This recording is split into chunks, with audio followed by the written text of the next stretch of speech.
Hi, everyone. Welcome to the Car Chat podcast. And with me today, I have Robert Mitchell. Hello. Hi, how are you doing, everybody? Can you tell the audience a little bit about sort of who you are, what you do?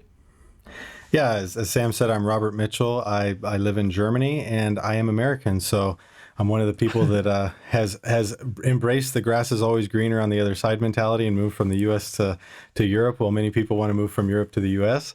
And I'm just in general, I think the reason that most of you guys know me is that I'm just a car guy. I love cars. I love everything automotive. It doesn't matter how big or small the motor is, really, or how many wheels it has.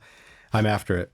So I own and operate the company Apex Nuerburg, which offers really the full Nurburgring experience from rental cars to taxis to instruction, hotel, and really one of our goals is just to bring a fun, exciting environment to the Nurburgring and help many of you guys share maybe what would you call your Nurburgring dream with us. So that's really what I am in the car world. I've got several different supercars. Some of them I love, some of them I hate. I have many different non-supercars, and yeah, I have a very broad appreciation for anything automotive. It doesn't have to be, if it's not a Ferrari, if it's not this or that.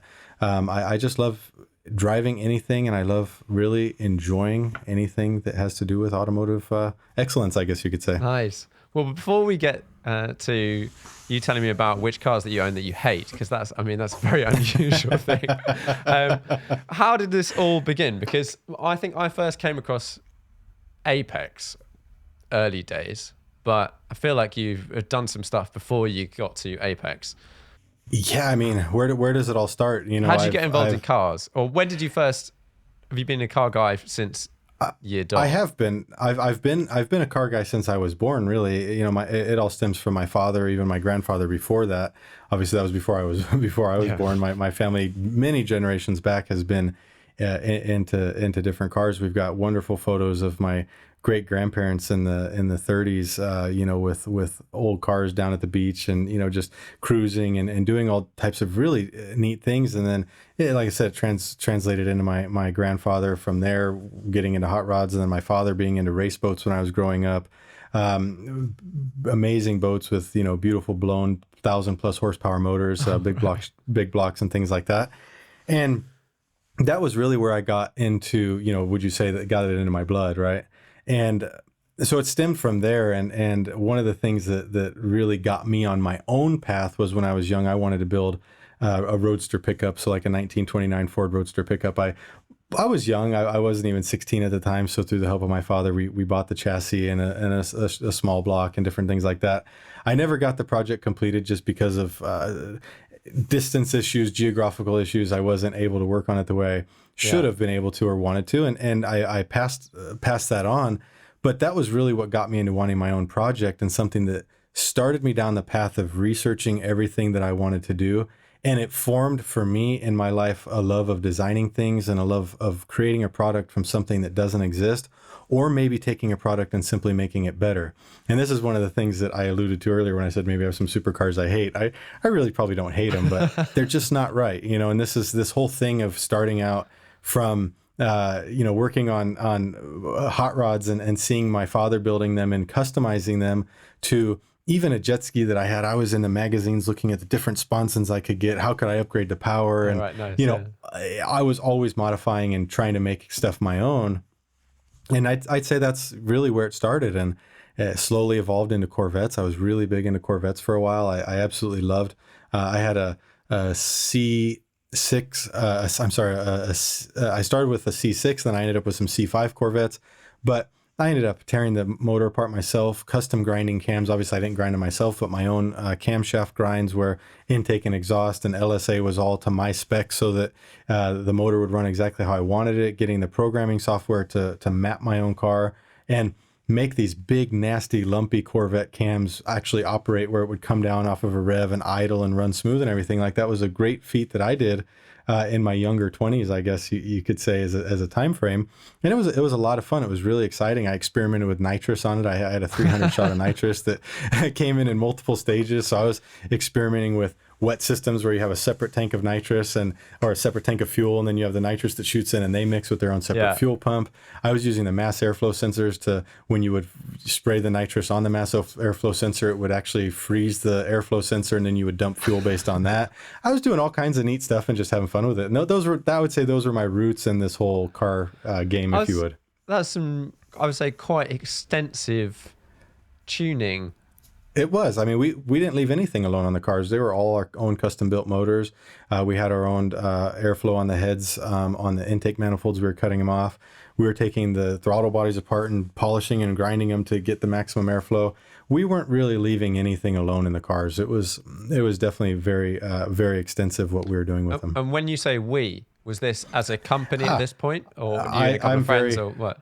I'm very quick to say we always, because I think there's always a bigger group around you. When I talk about Apex, it's always we, because I think that the Apex, maybe I came and said to Misha, he helped me put everything together and found Apex from concepts and marketing and all these different things that we did together.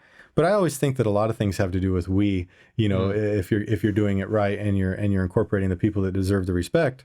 So back in those days, let's see, with the Corvette stuff, obviously I went out and bought the car, and at the time there was not a huge network of people that I would say we. Eventually I made friends through it, and my friends were egging me on and enjoying that. And then obviously I met certain tuners. One of the tuners that I met in Florida, his name is Jeremy Formato. It was also, he's now does a lot in YouTube and different things like that, but it was also when he was more unknown, and he was very talented and building fast drag cars and things like that. And he flew out to California, stayed in my house a couple of days, showed me a thing or two, and we always stayed in contact.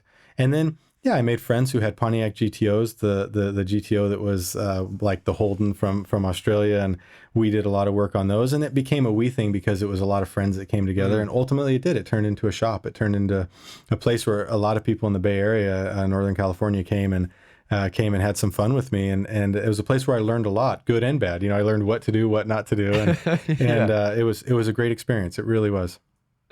So you really cut your teeth on playing with cars at that point in time. Yeah, absolutely. I absolutely did. I really I blew some motors up. I grenaded some engines. I made some mistakes, and that's really what taught me so much about cars. Even today, a mechanic will come to work for Apex, and they'll talk to me and say, "Hey, you know a thing or two." I'm like, "Yeah, I know a thing or two. If it's on a car, I've broken it before. There's no doubt about it." And like I said, I was young 20s and had a brand new C6 Corvette, and first thing I did was ripped it apart on my garage floor. So definitely had a lot of aptitude behind it. My part of one of the things that we did as a family, my brother, he was considerably younger than me, but he raced junior dragsters, and they're just small scale dragsters with the young kids from 8 years old up can actually race. And I acted as the crew chief on that. So at that point I was doing, a lot of tuning, and they were running on alcohol, so it was alcohol based engines. And, we were building centrifugal clutches and adjusting the weights to get the launch off the line just right. But also it would shift from the low gear to the high gear based on the weights that you put in the clutch. So there was a lot of really neat things that we were doing in those times. And that's really where I was building on that concept and that idea of, everything automotive is fantastic. Yeah. How quick is a junior dragster? I bet it's actually quite quick. You're gonna laugh at me. It's been so many years that I would have to look up the numbers again, but I can tell you that the 60 foots and off the line and everything, they were when he started doing what's called 330 racing, and the reason is they would do an eighth mile, and then they would just go from eighth mile down to 330 feet. And the reason they would do that is because the cars accelerated so fast that they couldn't allow kids to go that fast on the top end. Yeah. They were allowed to do those types of accelerations from down low, but they couldn't do it on the top end. And those cars were getting launches that were as fast, if not faster, than cars running in the 8-9 second quarter mile range. It's pretty quick for an 8-year-old. Pretty damn fast. At that point, they needed to be a little older. I can't remember what it was again. I think they needed to be 11 maybe to run that fast. But still, it's pretty ridiculous. And I feel bad not remembering all of it, honestly. I could find it out really quick. But at different ages, they had different brackets. You couldn't go faster than maybe a 12-second eighth mile. You couldn't go faster than a 9-second eighth mile, different things like that they had as the kids got to certain ages. But they're definitely quick cars. There's no doubt about it. So during all this, you're building cars with mates and stuff like that. Are you at uni? Are you studying? No, Working? this is actually something really interesting. A lot of people, and if you've been to college, which most people have been to university, don't hate me for this, but I think that we're in an era of society where so many people are pushed into university and so many people are told, this is what you're going to do. You deserve it. Every child deserves a university education. And I can tell you from my perspective, I absolutely hated school. I did not enjoy school. I did not like anything about it. I didn't like the time spent there. The best thing about school was skipping it and not being at it. And it doesn't mean that I didn't go. I just didn't enjoy it. I didn't, sometimes the ideologies that the teachers were giving me, or just the homework, I didn't like it. When it came to math always came to me very quick, and numbers always came to me very quick.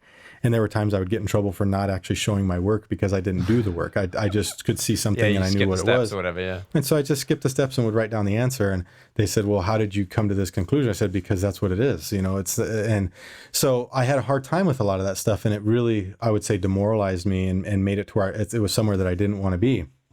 So ultimately, I would say I was probably going into the ninth or 10th grade, and I knew I was not going to college. I didn't even pursue talking to colleges, looking at colleges. Some of my friends were going on college, university trips to go and see this university or that university. And I just, I'm not going because I knew I wasn't going to go. So I was about 15 years old and I started working in my grandfather's tool and die shop. We were working on CNC machines, hand lathes, CNC mills.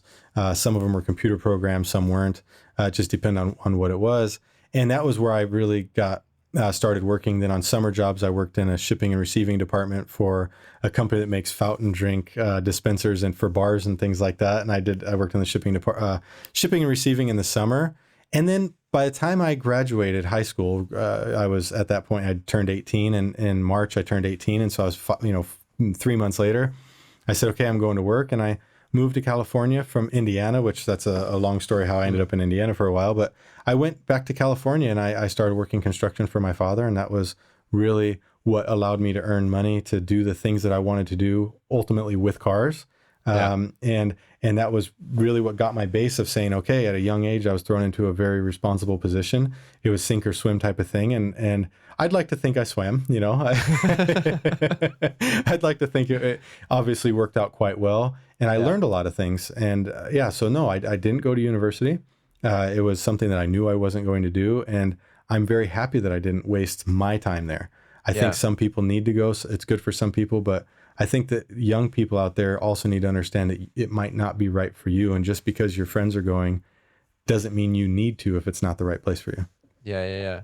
So what sort of things were you doing then? Were you project managing builds of commercial properties or residential? Yeah. So there was, at the time, there were different types of properties that were being built, mostly residential, remodels, adding on to houses, building houses that were, between 8 and maybe up to 20,000 square foot houses, really, really big, neat properties, very custom stuff, no track operations or anything like that. It was all one-off custom houses. And I went in and started and doing grunt work, carrying trash, carrying whatever, and worked my way up, to project managing, to building our own foundations, doing all of our framing, managing the teams that were doing the framing, building roofs, installing all the finish work from doors to kitchens to baseboards. And I learned how to wire an entire house. So I was actually our electrician. So nice.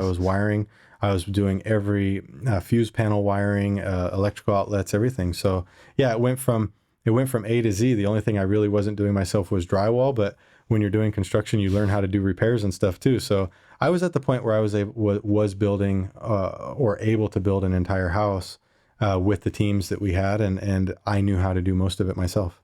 Do you think that was a really helpful sort of way of going through that, like learning everything? Oh, absolutely. I think it is. I think that it's one of the best things that you can do, even if it's not something that you're going to do forever. Do I want to carry concrete or carry sheets of plywood, right now? No, I don't. But the fact that I did it, I know how hard of work it was. We were doing this in California, and we had very hot days, very dry, hot summer days in California that, they were working with me, but at the time I consider them friends, and I still do to this day. But me and my colleague friends were seeing who could carry the most plywood up the hills the fastest, and And I think that encouragement from them and that mentality, the things that I learned there, from learning how to carry the trash, to learning how to wire a house, to learning how to frame a house, to put the roof on it, to do the finish work, I think that was huge. And one of the best things that I learned, and I think this can be applied to anybody that does anything, learning how to finish.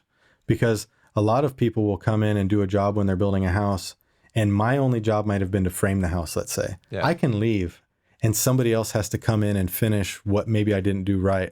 Yeah. When you're framing a house in the States, it's all wood, right? And you have to put drywall backing in places so that when you put your drywall up, it has somewhere to attach to. Well, if you're the framer and you leave and you forget one of them, somebody else is going to put it in when they're putting the drywall in, and they cover your butt. Yeah. But when it's your job to build it all the way through, as well as putting in the kitchen cabinets and putting in the doors, there's nobody there cleaning up your mistakes but you. And this was something that, that my father taught me. Anybody can do all the jobs before, but once you learn how to do the entire process from A to Z, that's when you've made it. That's when you have figured out what responsibility is. And that's when you figure out really how to do anything. Once you do that, once you figure out what it takes to actually finish a job, you can apply it to any part of your life. And I think that's really the most important part about learning any process from A to Z. Yeah. So you're working at this company, doing loads of construction and whatnot. Yep. And at some point you moved over here? Was there a decent time period in between, obviously? Yeah, I mean, I was doing construction for several years. I would say I was doing that a good 8-9 years is how long I was doing construction for. Yeah. And then you came to Germany. And then I came to Germany. Why did you come to Germany? You know the answer to that. I don't know the answer. It's my 100,000 subscriber story that I'm going to tell. Sam asked me if I would do. When's the first time you messaged me asking if I would do a podcast with you? A long time ago. Yeah. And I said I will. I said, but don't ask me why I came to Germany, because I don't want to spoil it for all my loyal friends and fans on YouTube and tell them why I came to Germany before 100,000 subs. Right? How close are you? I haven't checked in a while. I'm at 55,000, and it really comes down to me at this point. If we push and I make regular videos and do stuff, we'll get about 5,000 to 8,000 a month is what we're doing. And that's just making little videos where I sit in front of the camera and talk. There's no high media content or anything like that. But so the reality is, if I've taken about a 2-week break now. If I continue, we should have it by the end of the year. Let's just put it that way. Okay. So we'll skip that bit. So at some point in time, you moved from the States to Germany. Now you're in Germany. Yep. You've moved for an unknown reason to be announced later. Yeah, for undisclosed reasons, I've moved to Germany. Watch this space. And then, what are you doing in Germany at this point then? Okay, so once arriving in Germany, I started basically real estate investment business, and it stemmed because I knew that, obviously I was into houses and building houses, and in the States I was buying houses and selling them, living in them for a little bit of time, and mind you, that was all in the early 2000s, which was great for the housing market and everything like that. And so I knew that for me, I wanted to continue with something home related, because it's what I knew. It was something that I was drawn to. So we initially were looking just for a rental property, just something that we could buy to possibly rent out, or maybe even move into something like that. And with that, I started making relationships with banks, and I started making relationships with just different people integrated in the real estate market here in Germany. And I ultimately saw a opening in the market for somebody that could help people purchase houses, because Germany doesn't have a buyer's agent when you're going to buy a house. It's just one realtor who sits in the middle and talks to both people and doesn't really represent the buyer. So I saw a space where I could come in and actually work and start helping people purchase houses that wanted to purchase houses here in Germany. And that ultimately ended up being my company, Mitchell Consulting, which really has allowed a lot of things that you guys might see on social media today. Yeah. So what are you doing for other people? Are you in terms of helping other people buy houses?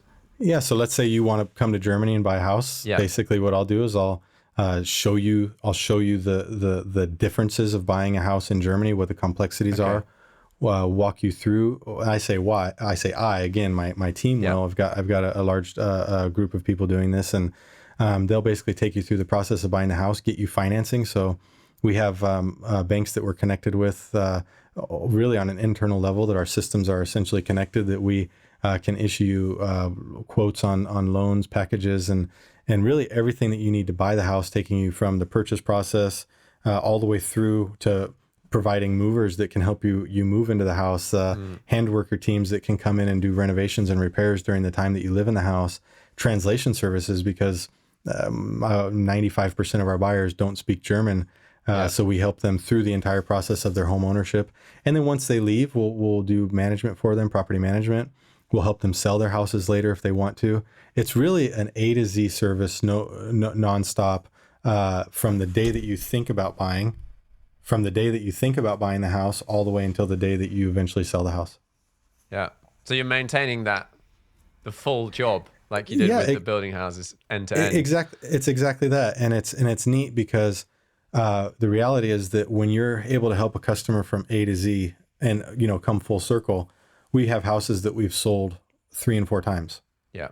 The same house, and it just goes in a circle, and those people know that they're taken care of from A to Z. We watch those people make their money, meet their goals, and then we sell it to the next person, and we help them make their money and make their goals with the house.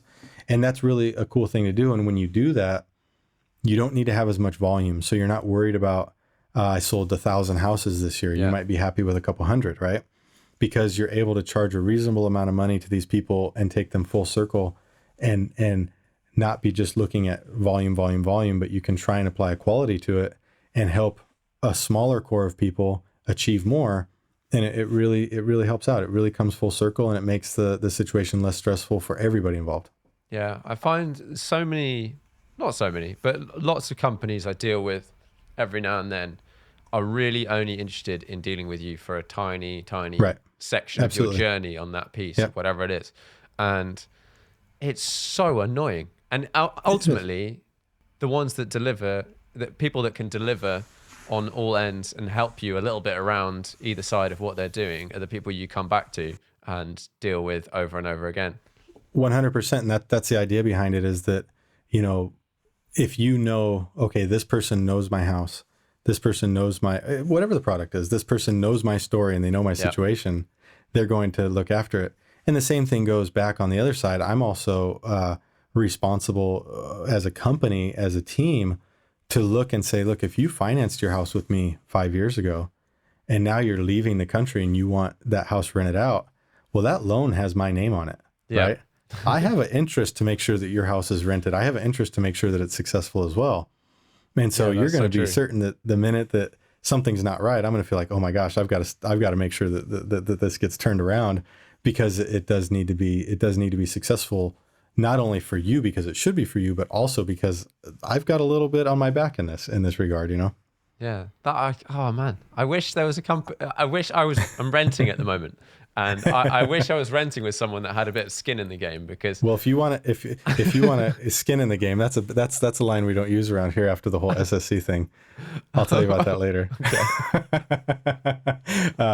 No, but it's interesting, because I hear this in a lot of markets. I hear it in a lot of markets that people wish that they had a company that could take them, the whole circle and help them get into buying a house. And we have a lot of programs, because I think that you say you're renting right now. I think that anybody who can buy a house needs to, one way or the other. If you have the income to do it, you need to find a way. We're at a point where I love meme culture. I love just human culture as a whole. And I love what's going on in the stock market lately with, GameStop and AMC and all these guys. It's fantastic. It's just from a story perspective, just from a social aspect and everything like that. And this comes back to the housing, trust me. But when I think about this, you're still buying a share of something that could be gone tomorrow. 100%. And I think that buying a house, you may not get these crazy, 3, 4, 500,000% returns within a day or two, but you're also not going to lose everything in a day or two. You might come back to me and say, oh yeah, well, look at 2007 housing crash. Yeah, but you know what? You still had a house. You It did. doesn't, You still whatever had the somewhere to value live. was, you still had a house, and we still have 7 to 8 billion people in this world, and those 7 to 8 billion people still need to live somewhere. So you have a tangible asset when it's all said and done. So I think that even if it's just the house you live in, one rental property, I think that housing is an investment that's really difficult to replace. And so even you, Sam, you should buy a house. I have a house. Sorry. Okay, Side good. note. I thought you said you were renting. I am renting. I'll give you a slightly expanded view. I have a house. Good. I wanted to Check. move to a different place. Okay. The taxes involved in buying a house mean that renting, unless I'm going to buy a house and live there for 10 years or something without house prices going crazy, it doesn't make much sense for me to sell and buy another house. So I'm renting That for a makes bit. sense. That makes sense. So At least you're in the market, right? Yeah, I'm in there, but Yeah, I'm that's not perfect. feeling too hopeful about it at the moment. But is what it is and all that stuff. Like you said, at the end of the day, you do need somewhere to live. So Right. Absolutely. So I think if you guys can, definitely look into buying a house, make it your goal. It doesn't matter if you have to finance all of it, just do it, get in it. And instead of paying rent to somebody, make it happen. I think it's something that'll set a lot of people up for the future. A lot of people who retire are able to do it based on their position in the rental market, in the real estate market. And I think it's definitely something we should all consider. yeah, I don't want this to turn into a real estate podcast, but Let's don't. Okay, we'll diverge. We'll get back into cars. Right. Okay. So doing all of this stuff has allowed you to have some nice toys along the way. Yeah, I would say so. And at some point in time, you discovered the Nurburgring. Yeah, so I was, my father-in-law was in town, and I bought an Audi R8. I think it was a 2012 Audi R8 V10 Plus, and I went up to pick it up, and it was in Krefeld is where I bought the car, and it's a town, not I wouldn't say all the way in the north of Germany, but a good ways up. And I was on the way back, and I saw, okay, we're going by Cologne. I said, the Nurburgring's by Cologne. We should swing by and check it out. So my father-in-law was with me. The car, literally brand new, just picked it up. And I said, what the hell, let's take it for a lap. And to this day, I have about 6,000 laps on the Nurburgring. It has never rained harder in my 6,000 laps than it did on my first lap of the Nurburgring. And your first lap was in a brand new supercar that you just bought. Yeah, manual V10 Audi R8 Plus, V10 Plus. And I went for it, and there were points that at that time I didn't know the names of the turns, but I can tell you, coming up out of Mutkurve, and then you go to a turn called Stylstrecke, you are full on the brakes, and I was in the wet, giving the brakes all they had, downshifting, hoping that there was any more out of the transmission from the engine braking, and we made it out alive. And it was a really fun lap, and it was a lap that I'll always remember. And my father-in-law, he'll definitely always remember it as well. He's been on many more laps of the Nurburgring with me since then, but I'm certain that he'll remember that we. But yeah, that was my first lap of the Nurburgring, and then as it went, I was buying different cars. I got more into it when I had I say more into it, but I was doing more laps when I had my 488 GTB. And then I had my 675 LT, and that was a car that I bought specifically knowing I only wanted to lap it on the Nurburgring. I've since done 1,000 laps in that car on the Nurburgring. So that's a pretty good number for any car. But yeah, so I did 1,000 laps in that car. And over time, I just naturally got hooked. It was at the point where we were driving in the Nurburgring, and we had Maximus. He was young, and we were driving two cars up sometimes. So if I broke one, I'd have another one. And it was, I felt bad because, there's only so much fun you can have as a family at the Nurburgring, but we're the type of family that we like to do everything together. We don't want me go to the track for the weekend and my wife and stay home with the kids. That's something we just didn't want to do. So my wife very kindly would join, and hot days pushing a stroller around the car park, and there was really nowhere to go. It was, the Nurburgring is not oriented around families or having stuff to do if you're not driving on the track. Maybe your husband or wife goes on the track and you're just kind of hanging out. So ultimately we thought that we would build a house. And so we found a really cool property in Adenau, which there's a second exit on the track. We found a very cool piece of land in a new built area there. And we were going to build a neat house. And I had a really cool house laid out where it had a lot of glass walls that looked into the garage, maybe too many.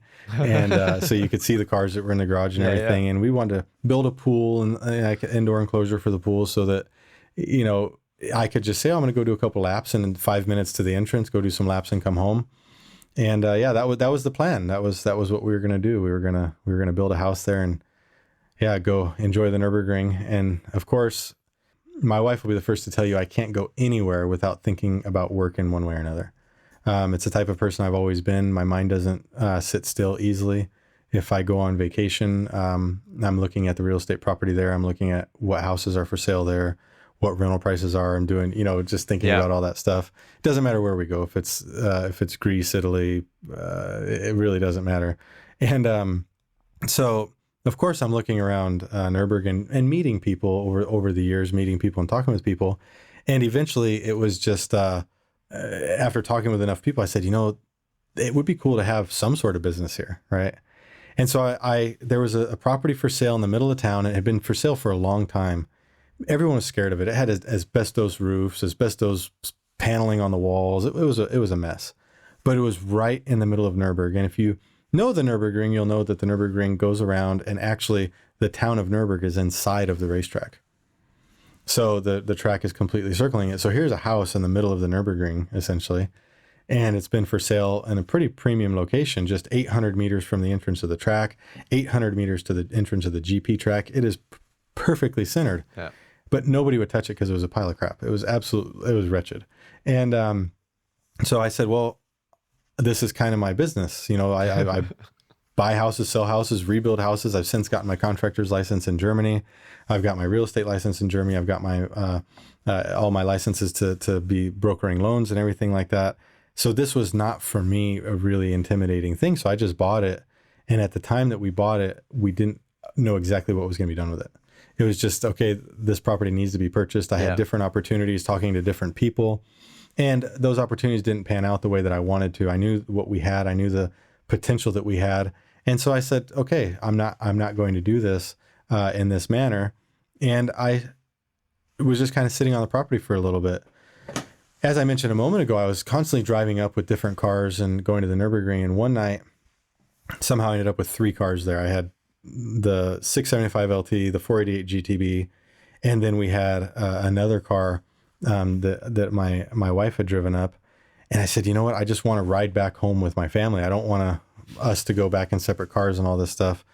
So I started looking around, and I contacted Misha, and I said, Misha, why don't I leave my cars with you for a while? Because he was working at a place that had garage space and had the ability to store them. And so I did that. I left the cars at his place where he was working, and that was how Misha and I met. And ultimately, one late night, I contacted Misha and said, "What are you doing? I don't think you're too happy with your job. Why don't we do something? I've got this property in the middle of town, and I think we should open up maybe a car rental and this and that and the other." I asked him, "What would you do exactly if you were to build a new attraction at the Nurburgring, a new environment, a new car rental?" And that was it. We started making those plans, and that's how Apex was formed. And then the rest is history as such. No. The rest is history. Yeah, exactly. Yeah, exactly. And it's all well-documented history on Misha's YouTube channel. It is. It is all there for people to watch from the beginning. I remember, it was early days of him running around with a hat on, calling himself Boosted Boris. Calling himself Boris. Yeah. In fact, he's still Boris in my cell phone. His contact in my phone is still Boris. Yep. So you decide to set up a car rental Nurburgring business. Yeah. And what did you start off with, cars wise? Yeah, I mean, the first cars we started off with were, well, this is actually kind of funny. I mean, because for me, this was always something that was supposed to be fun and enjoyable. Yeah. It needed to be cars that we enjoyed and cars that we would have fun with and that we wanted to drive. But at the beginning, when you're starting a car rental, it was important that we always did everything the right way or as close to it as we thought we could. And one of those big things was insurances. We had to get insurances for the rental cars. I can't just rent out a car with normal road insurance. It has to be registered and insured as a rental car. And so at the beginning, we were optimistically, saying, okay, we're going to have this car by this date, and we're going to have it insured by this date. And when you go to an insurance company and you say, I want to rent a car out on the Nurburgring, they're like, oh yeah, we don't want anything to do with this, you know? And I was very fortunate to ultimately be able to leverage the relationships that I had with a lot of the real estate stuff, because as we're having our own investment properties and our own commercial buildings and different things like that, we're also bringing a ton of customers in who are buying houses and taking insurances from these companies. I was able to leverage those relationships and get rental cars registered on the Nurburgring from a German company and different things like that. But while that was processing, I didn't have it. We didn't have those insurances. So the first people were, okay, we're booking with you guys. We want a rental car. And I didn't have anything for them. So the thing is, though, is that with my business policies, I had insurances that covered the Nurburgring for non-rental cars. So the first handful of customers came up to the Nurburgring. I'm like, here's the keys. Just take it. And this was a 60 horsepower naturally aspirated Volkswagen Up.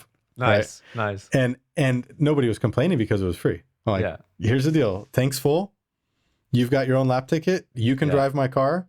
Nice. And just bring the tank back full, and I'm happy. And people are like looking at me like, are you outside of your mind? I'm like, yeah, you know, I don't have I don't have the insurances to let you rent it, so I'm just going to let you drive it, you know. And so that was the first couple people, and those people have ended up being, you know, very good friends of Apex. And one of the guys, his name is Mike. He's still around. He does instructions for us, you know, and he comes every season and is working for us and doing instructions. And he was actually the first person that I gave the keys to do that. Yeah. And he was a cool guy because he just loved the Nurburgring. He was the type that, you know, even before Apex Hotel was open, he was like, oh, I'm camping. I'm like, what do you mean you're camping? He's like, yeah, you know, me and my friends want to come. We need to stay here cheap. So we drive from Holland and we just find a place in the woods and we camp.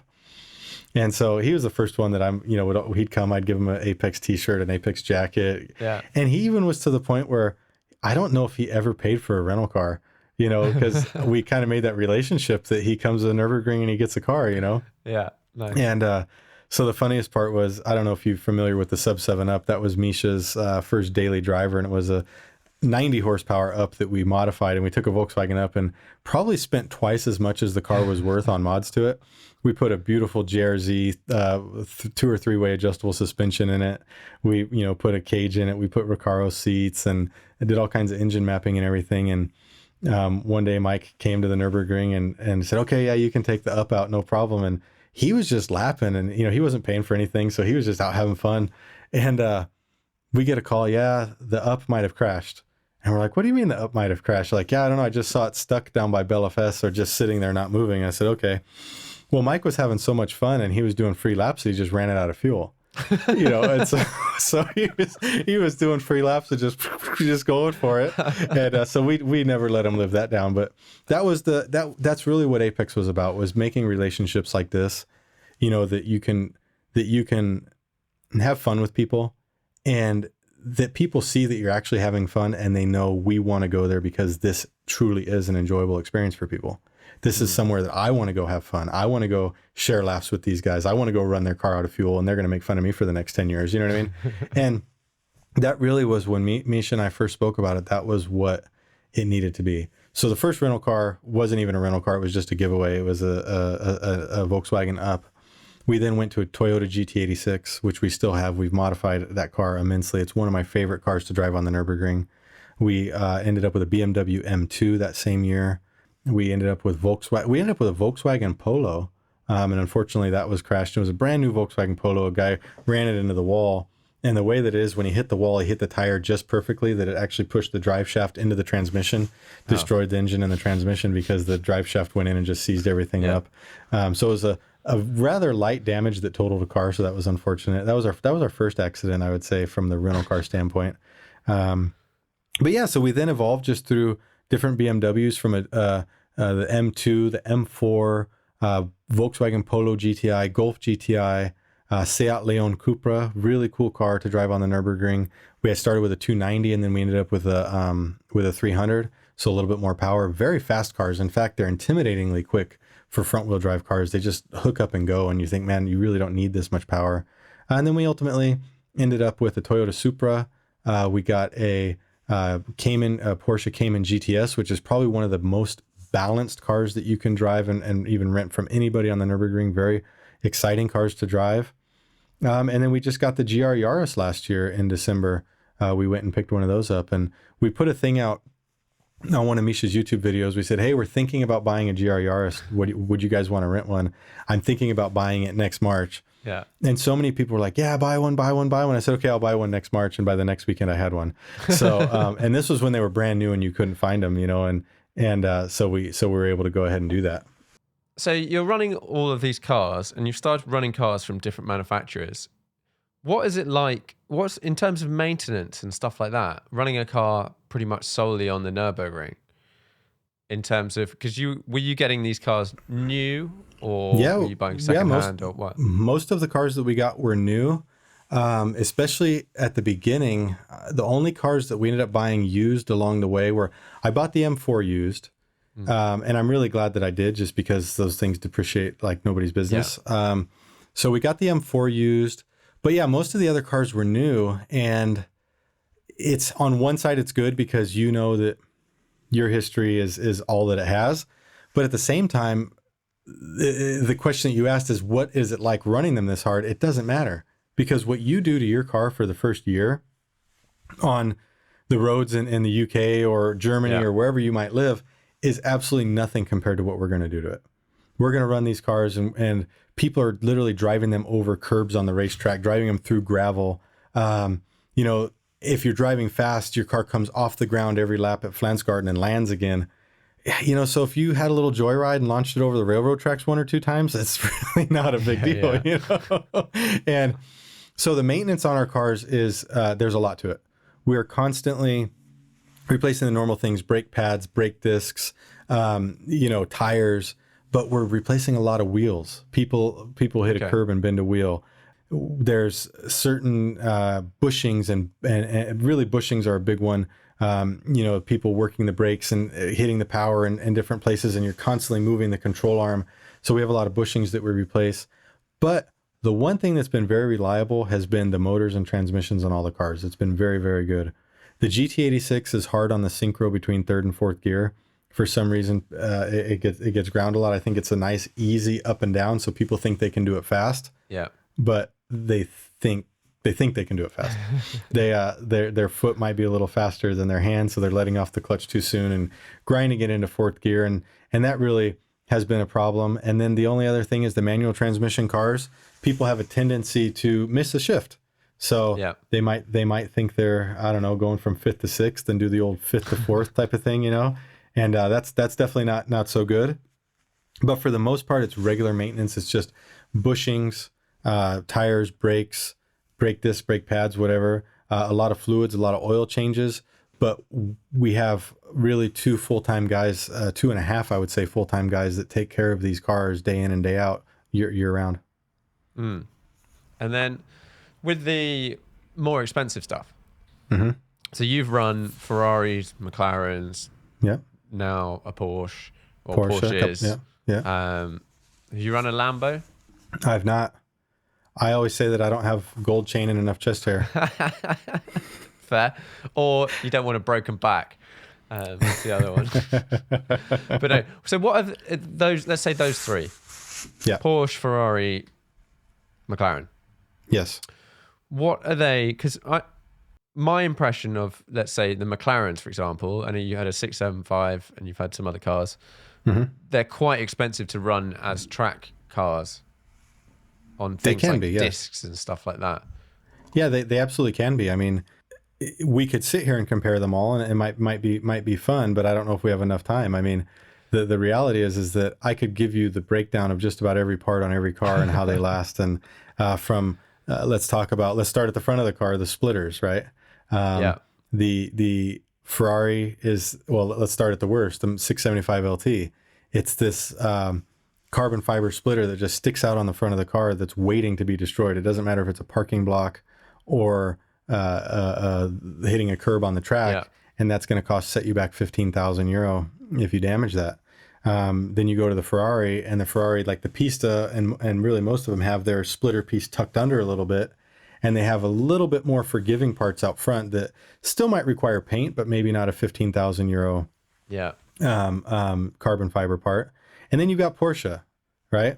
You've got boring old Porsche sitting here with a 8 or 900 euro piece of plastic out front that admittedly looks just fine, is easy to get at any Porsche dealer. And when you scrape it up, you just buy another one and you bolt it on. You know? Yeah. It makes sense. So I think that that's really something that you see along all of the brands is that Porsche is very oriented in making things accessible, easy to replace and functional, but maybe with a little bit less flair, right?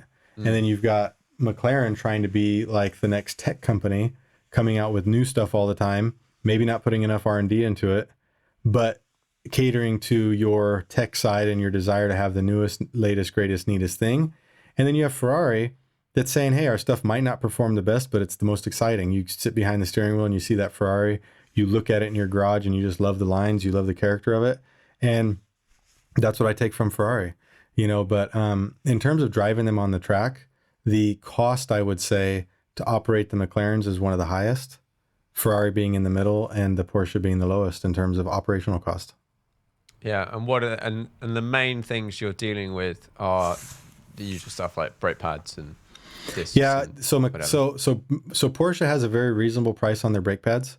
You can buy your parts directly from Porsche at a fraction of the price, maybe 30 to 40% of what you pay for McLaren and Ferrari pads. Yeah. The Ferrari pads last longer than the McLaren pads, so they're similar price, but they last longer. But the Porsche pads are the cheapest by far and last the longest by far. So, you know, it's kind of this double package. On the other hand, though, the Porsche brake discs are the most expensive brake discs, but they last almost twice as long as the others. So, whereas the Porsche brake disc, when I'm talking carbon ceramic, it's still something that you're not that eager when you get the bill for, when you have to replace. You're not excited to fork out the money for those carbons. That's not good. Don't do it. I've avoided it as much as possible. and it's a challenge, you know. So, but you find that balance, and if I'm going to compare them from a running cost standpoint, hands down, the Porsche is the cheapest to run, and it is. It's because bushings. You don't have to replace the bushings that often. Porsche says you need to do it every so many kilometers, and that's just to make sure that it's going to run and keep operating without any problems. McLaren, you don't change them optionally. You change them because they wore out. They don't use a spherical bushing. They use some sort of a poly bushing that ultimately wears out, because you've got cars that have immense power, and that control arm, it's the rear lower control arms are what are always getting you. And you give it gas and it pulls this way. You get on the brakes, it pushes it that way. And they're just constantly working back and forth. And we know how much power these McLarens make. They weigh way more than they're advertised. And that just takes its toll on them. So, and Ferrari's sitting there in the middle. You know, I've not had any Ferrari bushings go out. And so that's a huge savings. Ferrari has responded to customer, I would say, complaints or requests, and the price of their brake discs have come down considerably.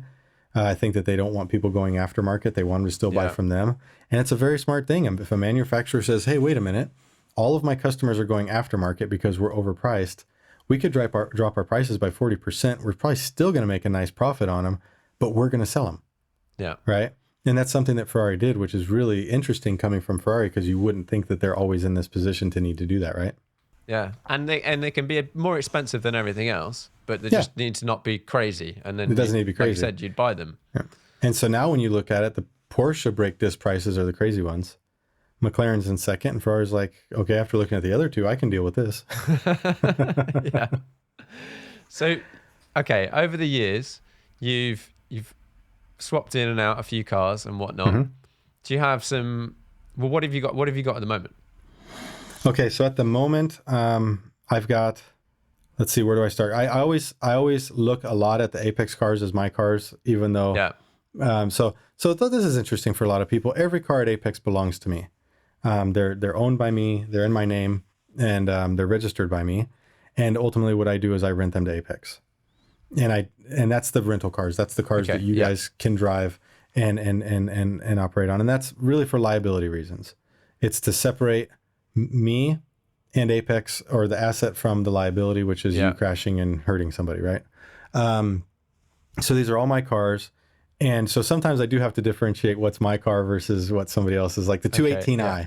The BMW 218 is a car that nobody would really ever want, but we bought one. I bought one, and everyone was Apex, Robert, why in the hell did you buy a 218i? I'm like, yeah, just wait. I think it's going to be a cool car. And it's turned out to be a hit. It's turned out to be an absolute hit. But I don't consider it my car. You know what I mean? Yeah, I consider it a car that does a great job. It really suits a purpose, but I don't so much consider it my car. But the GT86, on the other hand, was a car that, Misha put some ideas together of what we should build and how we should make it. And I love the car. I genuinely love it. If someone comes and crashes, I'm like, man, how bad is it? Don't tell me, And I'm worried about it. And so I see that as a car that I would want to keep long-term and something that's mine. But the reality is, for this conversation, we should stop the my car conversation at the Porsche Cayman GTS. And we should say everything below that is Apex cars, rental cars, and everything from the Cayman GTS over, those are truly my cars. Those are the cars that if somebody asks me, can I drive? I'm sorry, that's not a rental car. That's my car, right? And those truly are my cars. They don't earn any revenue for the company. Maybe I'll do taxi laps on them on a track day just because I love sharing the cars. But the money that we make from Apex in no way supports the purchase of those cars, and in no way supports a justification to have the car.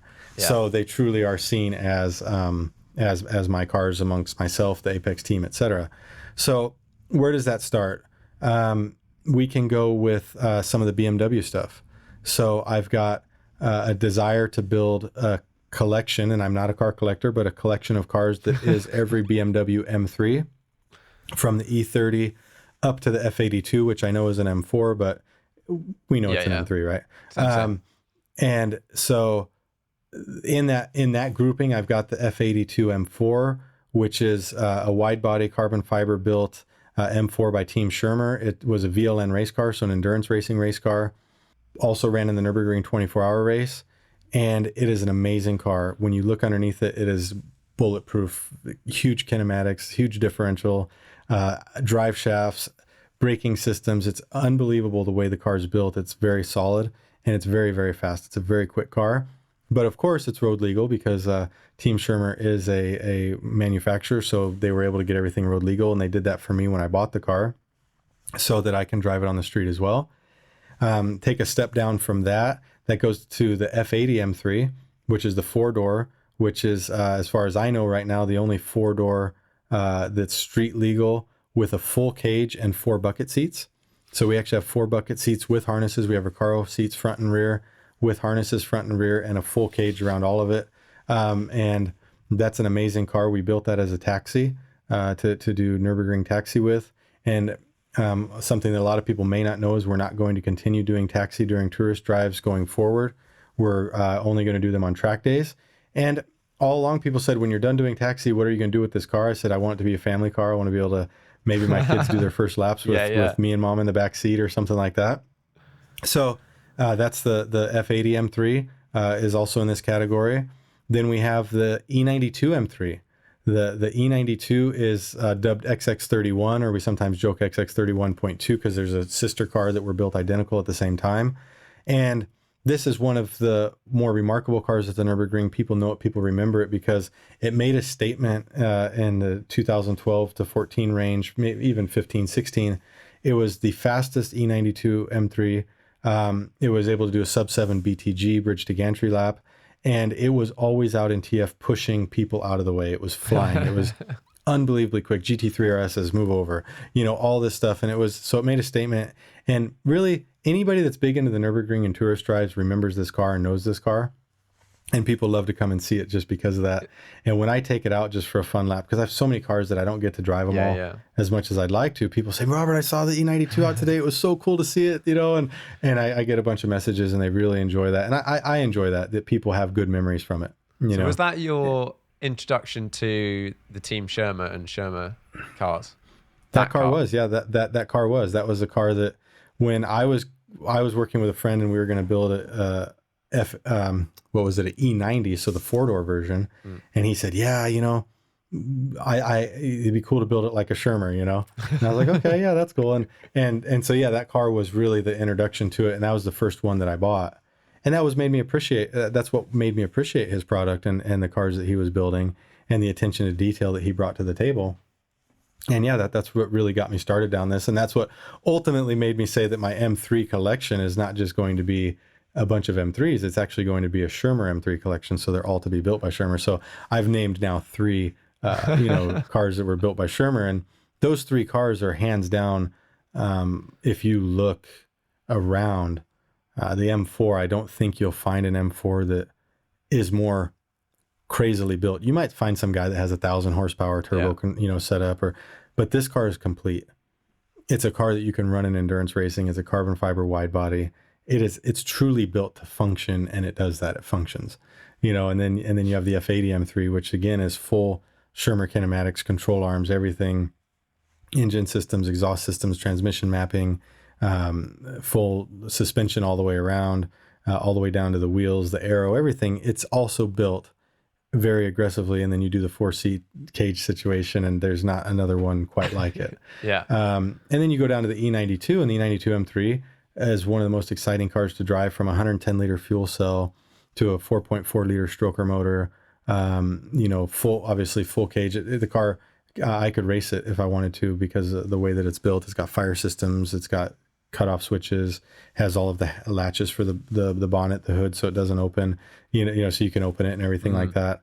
And again, it's a very well-built car. Sure, since then they've started making carbon fiber fenders that have these louvers, and carbon fiber hoods that have louvers in them, and people are doing that to look more aggressive, but they're still not faster yet, And so this car is still even almost 10 years later, it's still at the top of the list. I get people that message me all the time, Robert, will you sell me that car?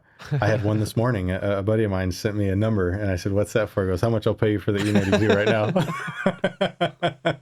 And I said, maybe I'll think about it, but this would be a hard one for me to sell. Yeah. So then it goes down to the, and I'm going to forget a car just so that, everybody knows, I will forget something. It goes down to, we're building an E36 M3 GTR wide body again, so carbon fiber wide body on an E36. We're putting the S54 motor in it. We're putting a sequential gearbox with paddle shift, actuated paddle shifts on the column. We're doing all custom, AIM dash and everything inside of it, and it's going to be a very spectacular car. It's going to be a really neat car. So we've got that. So the only thing I don't have right now is an E46 of this M3 collection. And I'm working on that right now, deciding what way I want to go. But I just bought an E30 M3. Yeah, so I saw that. It's a pretty cool car. It looks pretty cool. With that car, because would you say the majority of your cars are bought to drive on track / the Nurburgring? They are. And are modified or adjusted for that purpose. Right. Whereas your E36... 36, 30? The E36 is, but the E30 not. Yeah, the E30 new blue one is not going to be. Right. So the E30 was one that I was really excited to build a cool track car. And then I started looking in the garage and said, gosh, I've got so many track cars. I've got so many cars that I can drive and take out. I need something that I can go have a little bit of fun with, right? I need something that I can go out and really enjoy with the family, enjoy even still a Nurburgring lap, because that's going to happen, right? I can enjoy just a lap with the family, or just a cruising lap, and I can have a little bit of fun. And so my idea for the E30 went from this all-out track car, caged, amazing sounding race engine and all this, to a very clean, classic E30 that maybe had a few of my touches on it to make it very special. And to me, that on a nice day, I could keep it at my house, and on a nice day, I could drive to the office. Yeah. On a Sunday, I could say, hey, let's get in the car and we'll go for a half-hour drive and just go have a little bit of fun with. And that's what the E30 idea evolved with. And I'm the type of person, I make up my mind and I have to act. Things don't sit well with me for, do I have a plan for 3 years from now? No, I don't. Because if I had a plan for 3 years from now, I'd try and make it happen today. And so, so that was difficult for me. So I said, okay, I was kind of frustrated with some cars, and I was frustrated with just the car market as a whole. I have to say I was kind of frustrated with. And I made an announcement on my YouTube channel. I said, guys, I'm announcing a project. I had a model car that Misha bought me for Christmas one year, and it was an E30 M3. I said, I'm going to buy one of these. And I said, so, I don't have a timeline, probably this spring. I'm going to go ahead and buy it. And I said, so if you know of one, send me a message, let me know. I bought one about 6 days later. So it was, people started messaging me. Then, of course, I got in the mode. I'm browsing through them all, and I found a absolutely beautiful, clean Evo 2. So 1988 Evo 2. And it was in really good shape. And, the numbers matched. We look at the transmission numbers, we look at the engine numbers, everything matched. The only thing was they painted it blue back in, I think, 1991. They painted the car blue, and it was originally red. I said, okay, well, I can deal with this. I can get the car back. I want to do a bunch of work to it anyways. Maybe I'll paint it red. That was my big plan. And once I revealed it on the internet, everybody said, you've got to keep it blue. This thing looks so cool.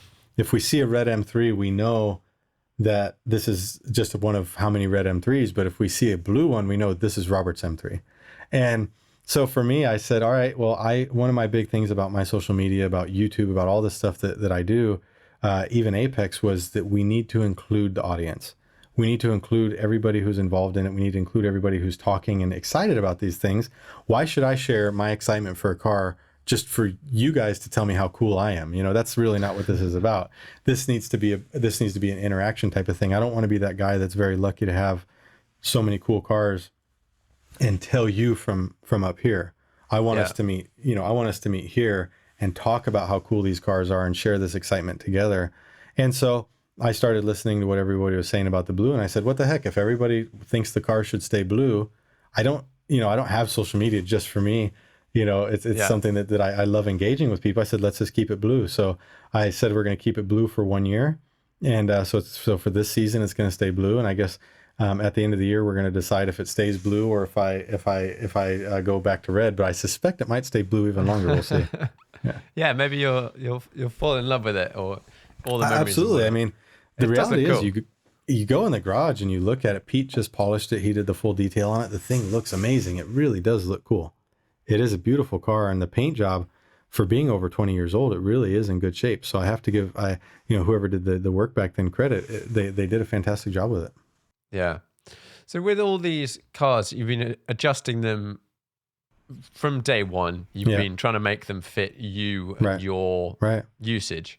Have you had to do a lot to the supercars to make them better? Yeah, I mean, on track or whatever. So that covered some of the BMWs that I have, right? The supercars, we could talk about the 488 Pista. I recently did sell the car, but it was a love-hate relationship with that car. It was a car that, I placed the order on that years before it was even announced. We knew it was going to come, and I knew I wanted it. I had a Speciale. I loved it. And I said, I really want the Pista. And it was a car that I highly anticipated. I had a 488 GTB. There were a lot of things about the 488 GTB that I was not happy with. And that has a lot to do with shifting, rev limiters, and things like that I think was done incorrectly from Ferrari and handled incorrectly. And it really disappointed me. And I was like, I really hope that these things don't exist on the Pista. Well, when the Pista came, there were other problems. It drove horrendously on the track.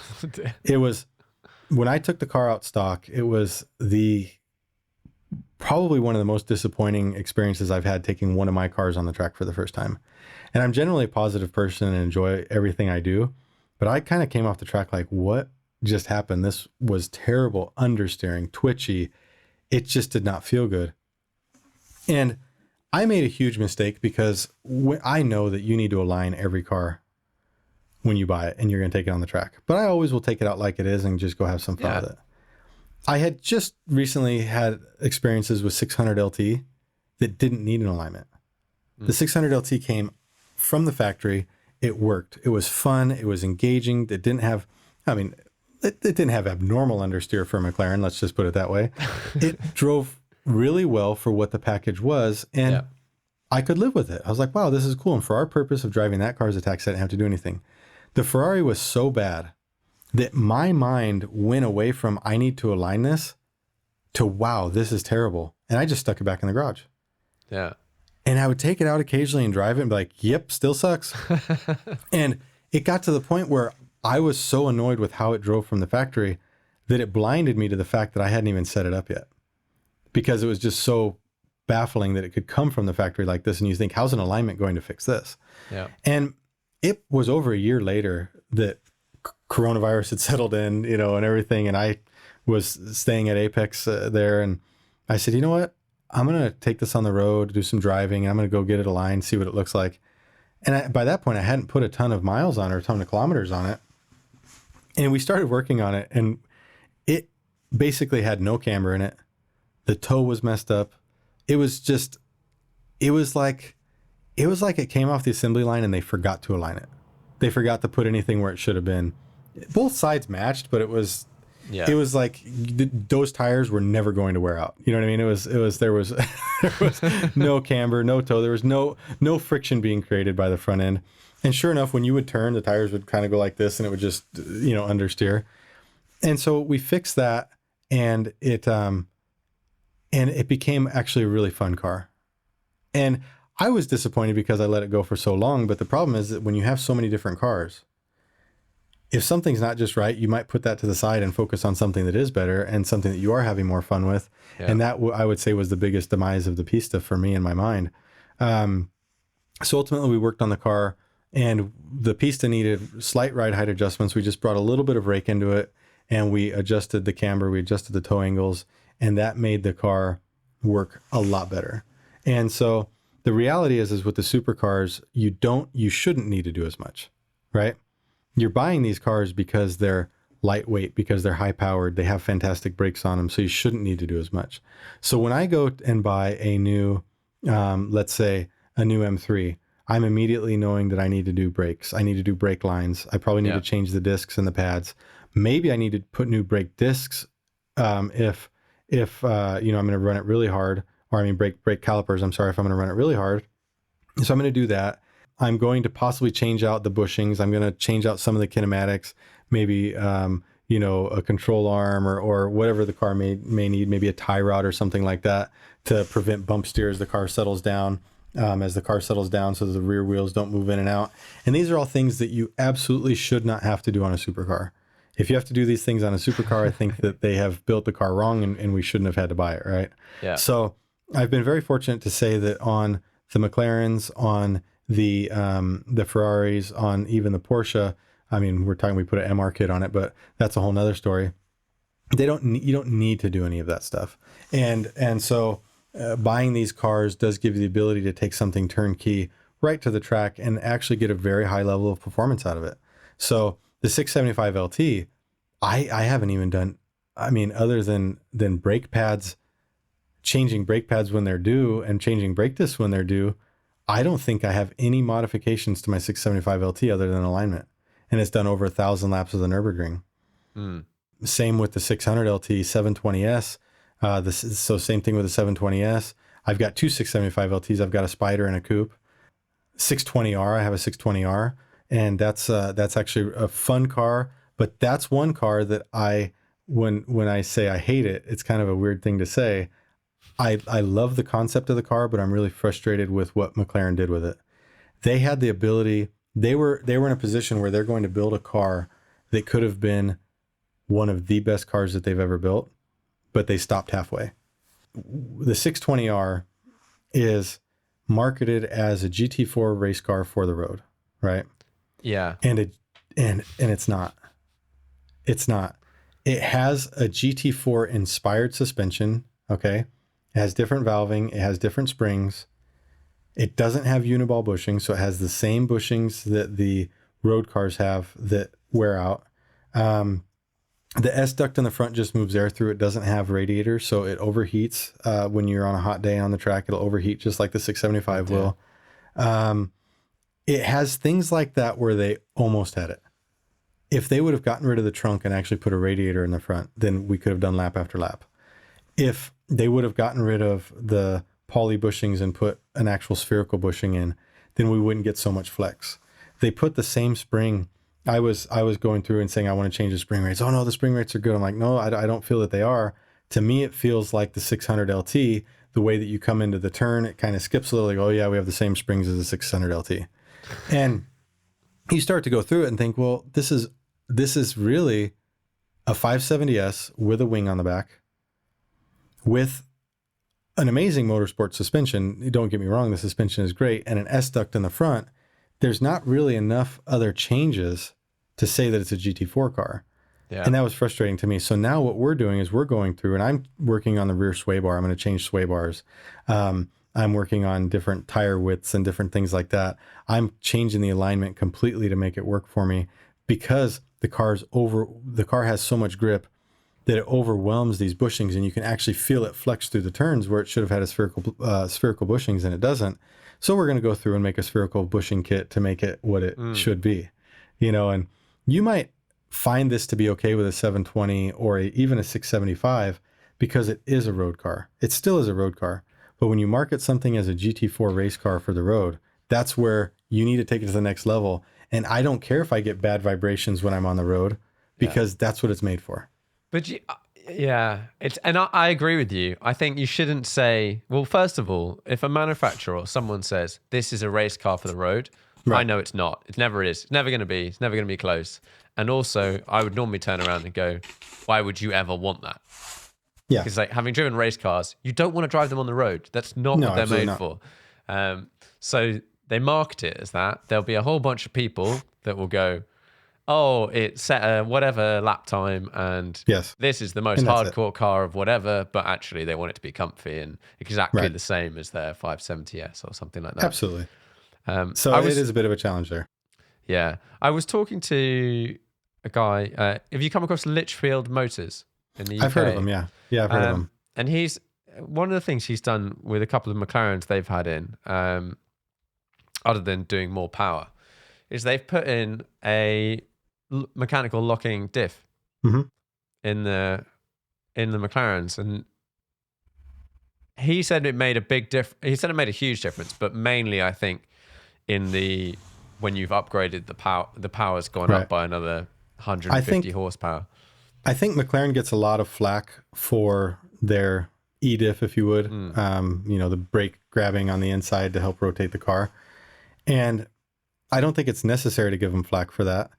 McLaren's not building a drag car. Obviously, we see that the 765 is very fast. A buddy of mine, Brooks, just got his and went low 9 quarter mile straight off the factory. But the McLaren, the whole idea with the E-diff is driving the car on the track.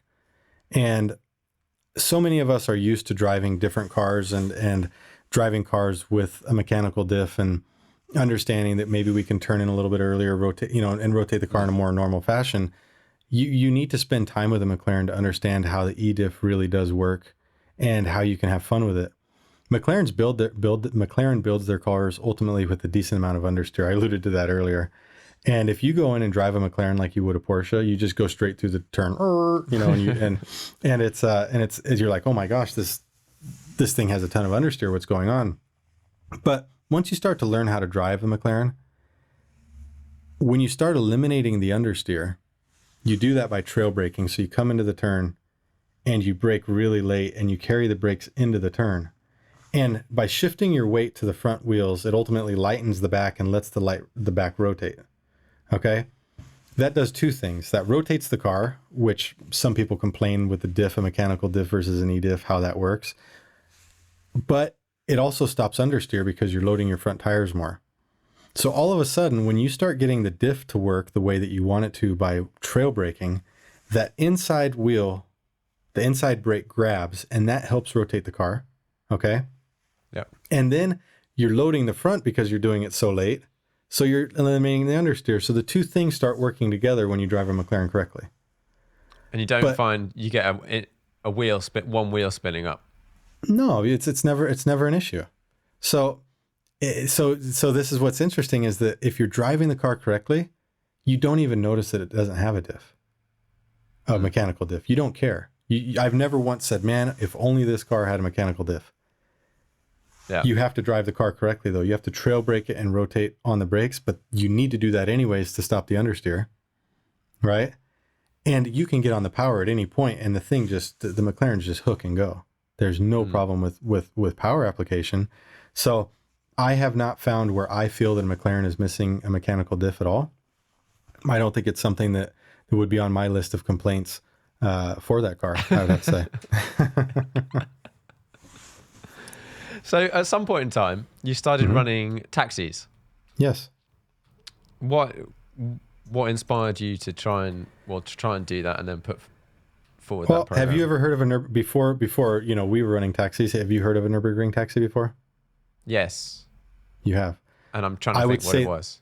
Maybe I would say that I would just have to say that just about everybody into cars, into performance that has heard of the Nurburgring has heard of a Nurburgring taxi, Yeah. right? It's something that is very exciting. It's something that brings a lot of passion. You see the old M5s back in the day, drifting the track, and people, flying around because, old seatbelts didn't really hold anybody in or anything like that. And it's a level of excitement. It's something that you can truly share the Nurburgring with somebody through a taxi. If you want to come drive, you get to drive it, you get to experience, and you get to see how you can do it. But if you want to see how it can be done, if you want to truly see what the Nurburgring has to offer, you get in the passenger seat. And that was really what pushed me to want to do it was, we had a great core group of followers and fans and friends or whatever you want to say. And I wanted to be able to take them for passenger rides. I wanted to be able to take them out and show them what the Nurburgring truly could be experienced like, and have a license so that we could do that without being in trouble with the Nurburgring and everything like that. And then how do you pick the cars? Yeah, this is a tricky one because I said from day one, if I was smart, I'd just get a Porsche GT3 RS. I would run it because what we spoke about earlier, reliability, cost of operation, etc.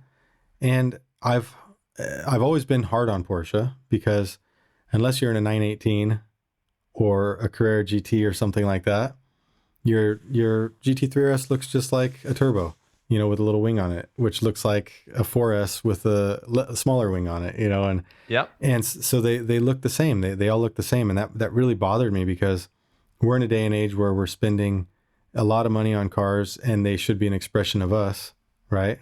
And I saw Porsche as a safe man's bet, right? I saw that as something that you buy because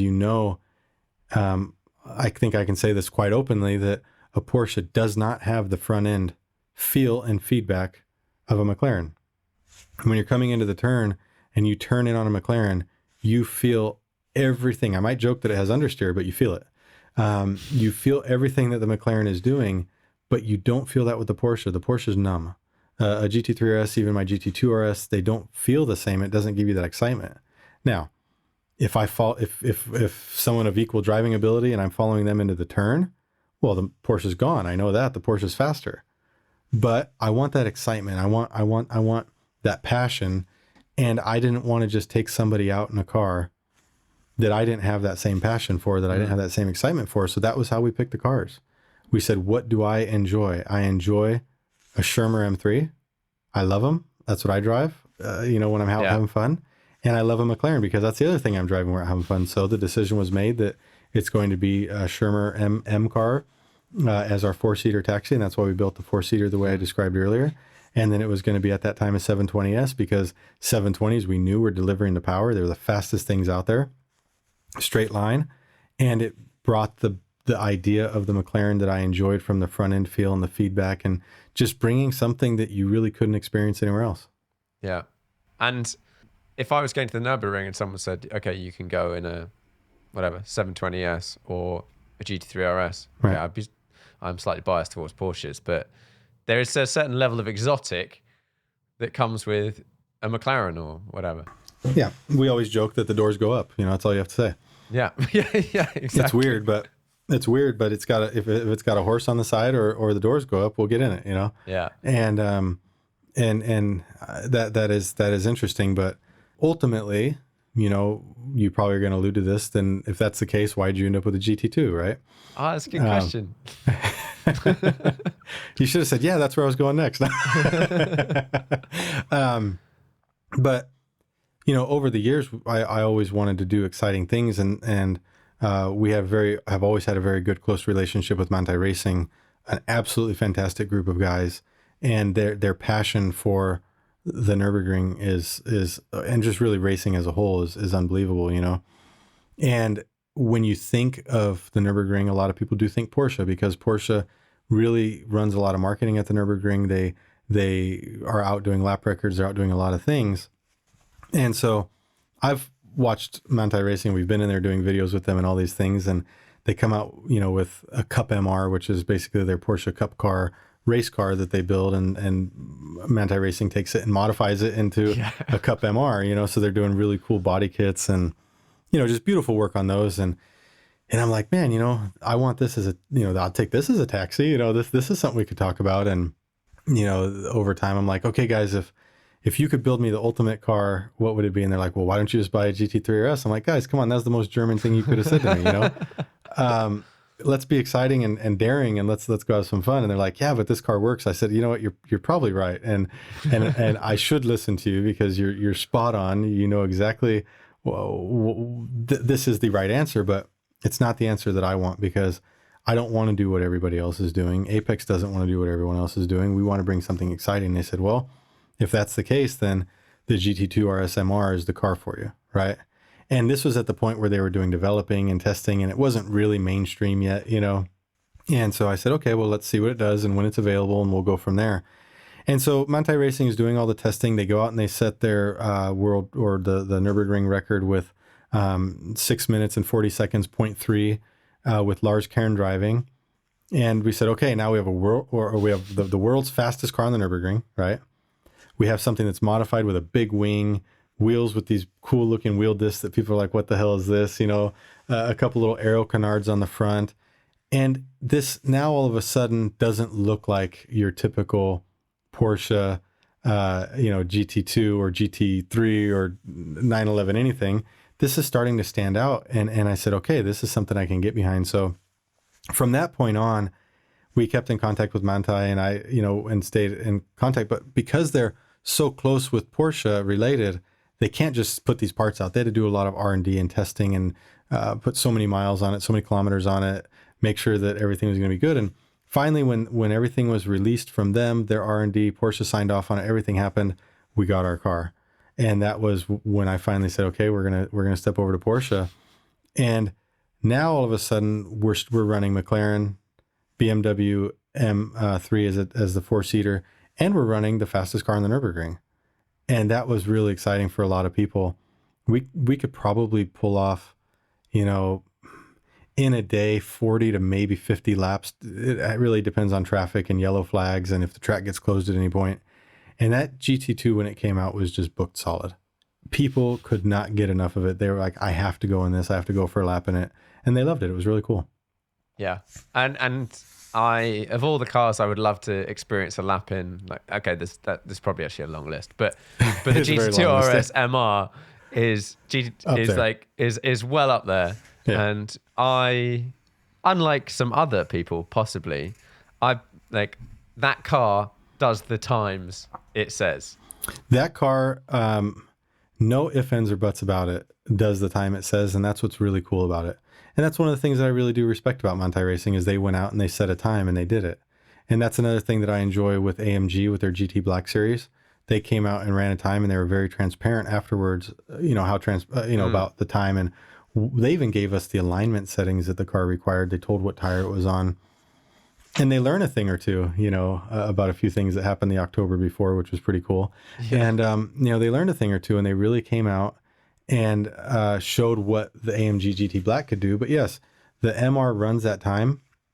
And you can see that the Porsches run the times that they claim, because the customers get to within a certain percentage of that time when they're doing their laps. So you can always see the cars that actually ran that time versus the cars that maybe didn't. Yeah. And you can drive, if you get in some of these other cars, you can, okay, there's a possibility that it's slightly possible or whatever, but just a short drive in some cars and you can go, you can feel it. Yeah, you can tell. No way. It's like, it was like my Pista. I mean, when I got, I'm like, you know, 7 minutes flat, I'll be lucky to go under 8, you know, with how it was set up. I was like, oh my goodness, this is a mess, you know?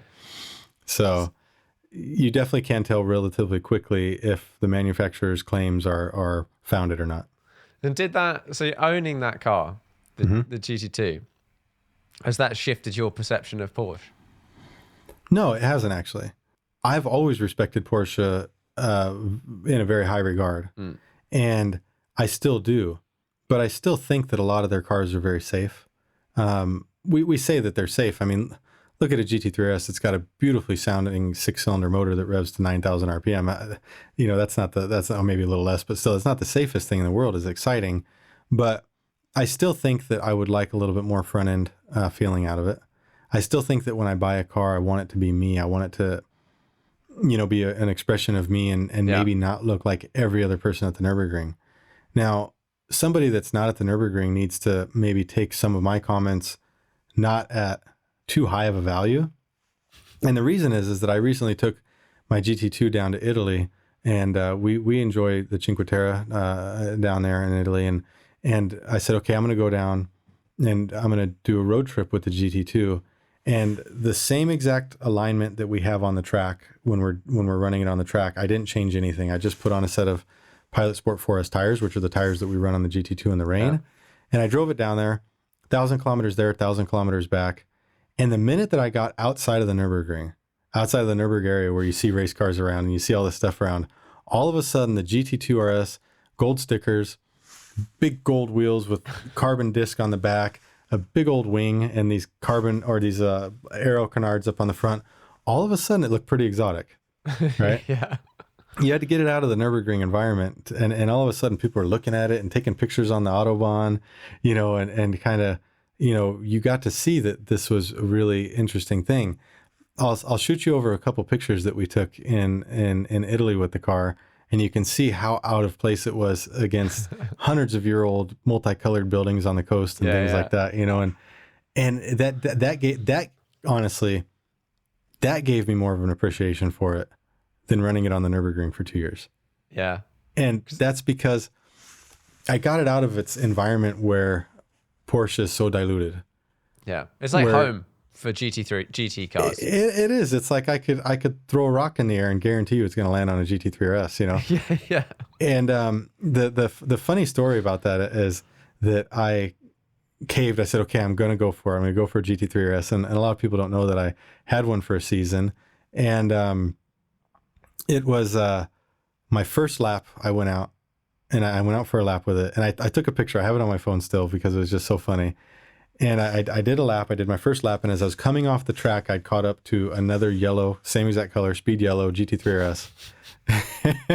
We were coming off the track together, and I was like, see, this is what my whole complaint all along. And not only was it a GT3 RS, but it was the same color car, the same color wheels, and I was like, Robert, is that you driving? Same guy. I don't know. But it was just funny to me that was what I've been saying all along, is that it just ends up being the same car again. Yeah. Whereas some people don't care. And I actually, in a way, envy those people that don't care, because they're probably having less stressful fun. They're out in a reliable car. They're out in a car that they know can do lap after lap. They can go take it for service. They can go take it for warranty. And I'm sitting here changing bushings on my 675 LT, ripping off 15,000 euro splitters. And they're not, so who's the joke on, right? Their cars might all look the same, but they've bought a tool, right? If you want a screwdriver, you're going to find the screwdriver that fits the screw the best you can to take it out. Yeah. And they have found that with the Porsche GT3 RS. And I just want one that has a little bit of flair to it, so my screwdriver always strips out and is broken. Spins a couple of times in the hole and whatnot. Exactly.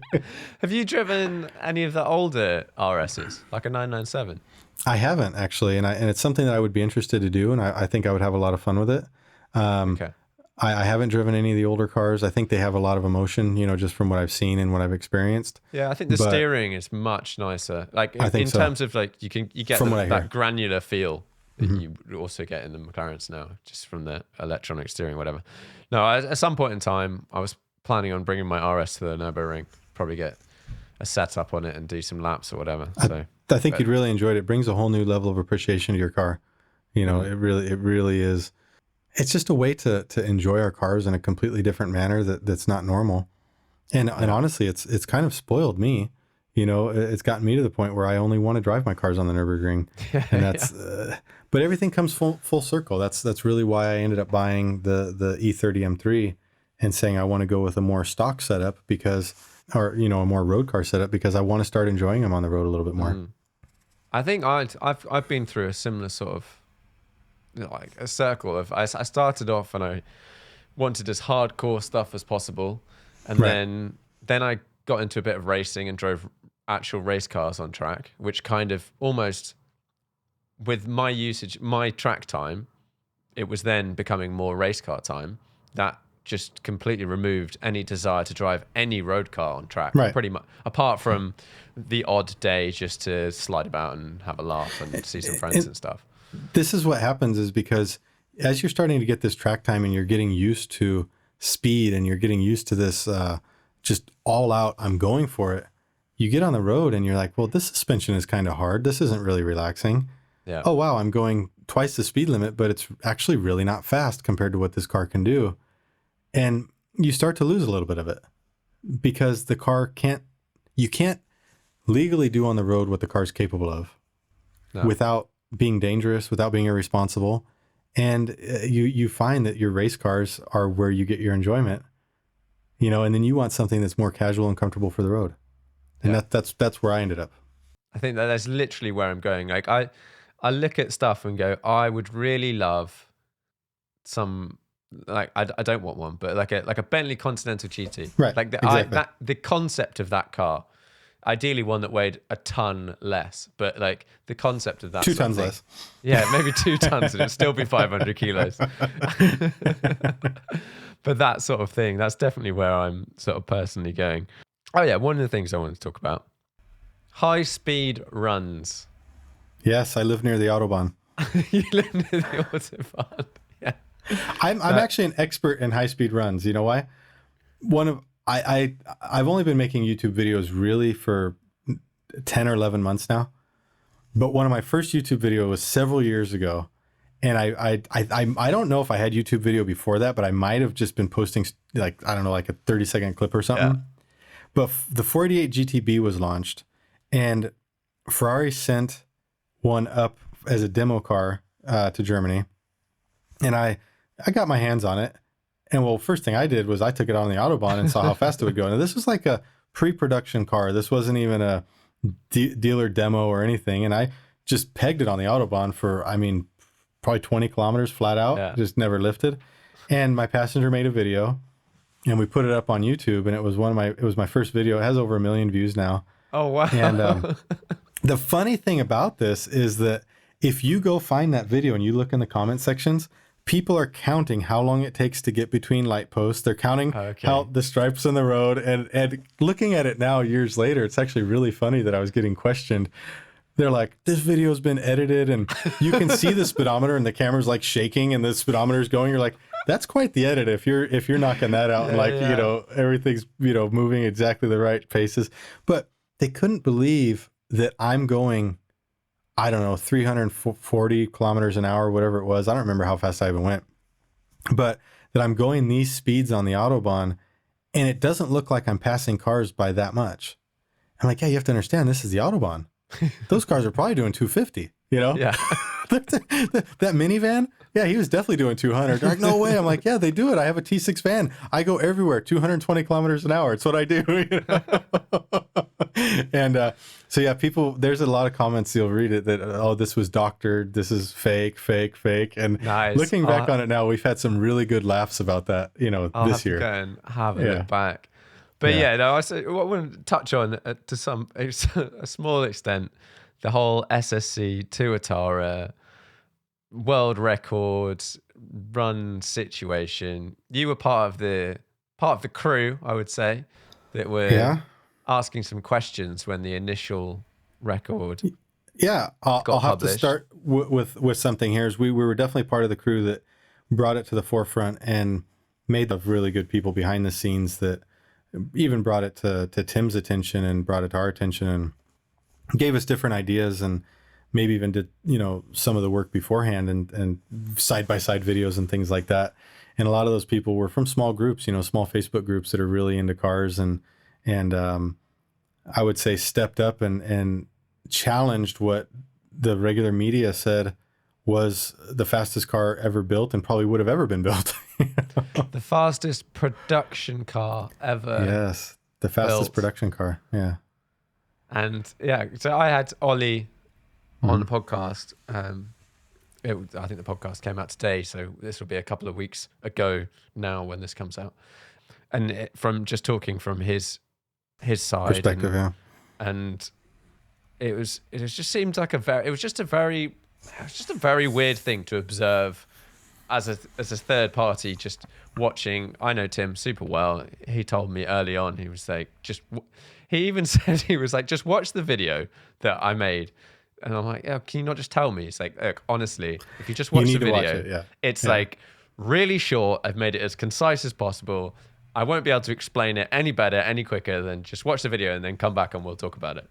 And I watched the video, and I did maths at school, and I did engineering, and I can put two things together and some basic equations, and it just didn't. There were just things that didn't add up. No, it definitely didn't add up. And you know, after reading this in different forums and getting people sending stuff to Tim, and then Tim came and asked me and Misha about it, and asked what we thought, and ultimately we knew immediately that this was not possible. You know, possible maybe, but not possible that this video depicts what was being claimed. And so there was a lot of nights spent calculating, and a lot of good laughs, a lot of tired mornings and things like that. And so we put it all together, and went out on a limb and published it. And I think it was pretty well accepted that we still get some hate, you know, today. We get people that I get a message the other day with every profanity that you could imagine, you know, tell me we were wrong. I'm like, you know, people just want to believe what they see, and they want to believe what they're told. And you know, when a car comes back and then does 286, that's obviously clear evidence that it went 331. I don't know. But you know, some people just are at that point where they have to come back with that. But you know, but for the most part, everyone has said, okay, wow, we realized that this didn't happen. And I think that's going to change how a lot of people work. I think it's going to change how a lot of companies work. I already commented that Mercedes came out with their lap record of the Nurburgring after that, and they gave the most transparent Nurburgring lap record press release that you have ever seen. And it was right on the heels of this whole thing breaking out with the SSC record run. So I would have to think that there was some kind of a marketing team that got behind it and said, hey, we should maybe make sure we're transparent so that nobody asks any questions. You know? Let's go the extra mile. Yeah, absolutely. And they did. And absolutely, like nowadays, you can't just, I say get away. That's implying that everyone is trying to fake it or whatever, but you can't just publish a video and then put some numbers on the video and expect everyone just to believe it. If it is what it is, then it's great. Yep. But if it's not, you're probably going to get caught out by someone somewhere because people are bored. And you know what? It's not even just that the people are bored. The internet has all types of people in it, from complete idiots to the most brilliant people that you could imagine. And some of these very brilliant people are enthusiasts. Some of them are fans of the company that you just beat. Some of them don't care. They just like calculating stuff, and they like numbers, and they want to see the truth out there. If you can publish a video to Top Gear and it gets 6 to 8 million views, that's 6 to 8 million people that probably a good handful of them aren't dumb enough just to believe it. Yeah. You know, and if you watched it and believed it, I'm sorry, I'm not really calling you dumb. It is a lot of people's job before it got to that point to verify it. It is a lot of people's responsibility to make sure that this really is a record, and that didn't happen. And we've been groomed to a point to where we believe news media, we believe journalists, we believe what we read in magazines, and we should be able to. Yeah. So I should more say that a lot of us were trusting enough, a lot of people were trusting enough to believe it. But of that 8 million people, there was a good chunk of people that said, wait a minute, this isn't right. And they went to work and they started calculating and finding out that it truly wasn't. Yeah, totally. And it's not like you watch the video and you go, oh, wow, that seems really fast. And then, then you start looking into various things. And there was a lot of analysis done by a few people on various bits and pieces and whatever. And ultimately, they retracted their record. They're not retracted it. They didn't get it in the first place, sort of thing. Yeah, they didn't do a whole retraction. They said, we can't prove that it happened. So we're going to rerun it. Yeah. And they have rerun it. They have rerun it, yes. I was there. Professional analyst. Independent analyst. Independent analyst. Independent analyst. They first had key opinion leader on that, and I said that sounds way too close to influencer, so we're gonna have to change that. So yeah, I was there as Mr. Independent Analyst, and I spent 6 days with them running. So they did 2 days in December and then 4 days in January, and I was there for all of those. And so I got to know the car very well. You know, one thing that they said they would do would be to let us in, being Tim, Misha, and myself in, and watch what was going on. And they did do that. So I can respect that wholeheartedly. And I saw everything. I saw things about the car, about what happened that I obviously can't repeat, I can't say. And they trusted me enough to let me know these things and let me be a part of it, little discussions and stuff like that. And I was poking my head in everywhere. You know, I was the fly on the wall, honestly. You say, I wish I was the fly on the wall. I literally was the fly on the wall. I was, you know, jumping from computer screen to computer screen, looking over shoulder, you know, and I was under the car with my phone flashlight on and reporting back to the driver what I saw, you know, in the engine bay, or I took pictures of the tires after every run just to see if I could see anything. You know, these are things that are in the back of your mind. You're there as a guest, you know, almost a forced guest, if you would. But you still feel some sort of responsibility for it, because had we not made these claims and had we not pushed this out, they wouldn't have been there doing this. No. Right. And so all of a sudden the driver of the car says, hey, or the owner of the car says, hey, I'm going to drive it now. Then you all of a sudden feel like, my gosh, you know, had we not debunked this, even though you know you're right, and even though you know what you said was right, you still made that call. And if something happens, you're going to feel bad about it. Yeah, for sure. You know?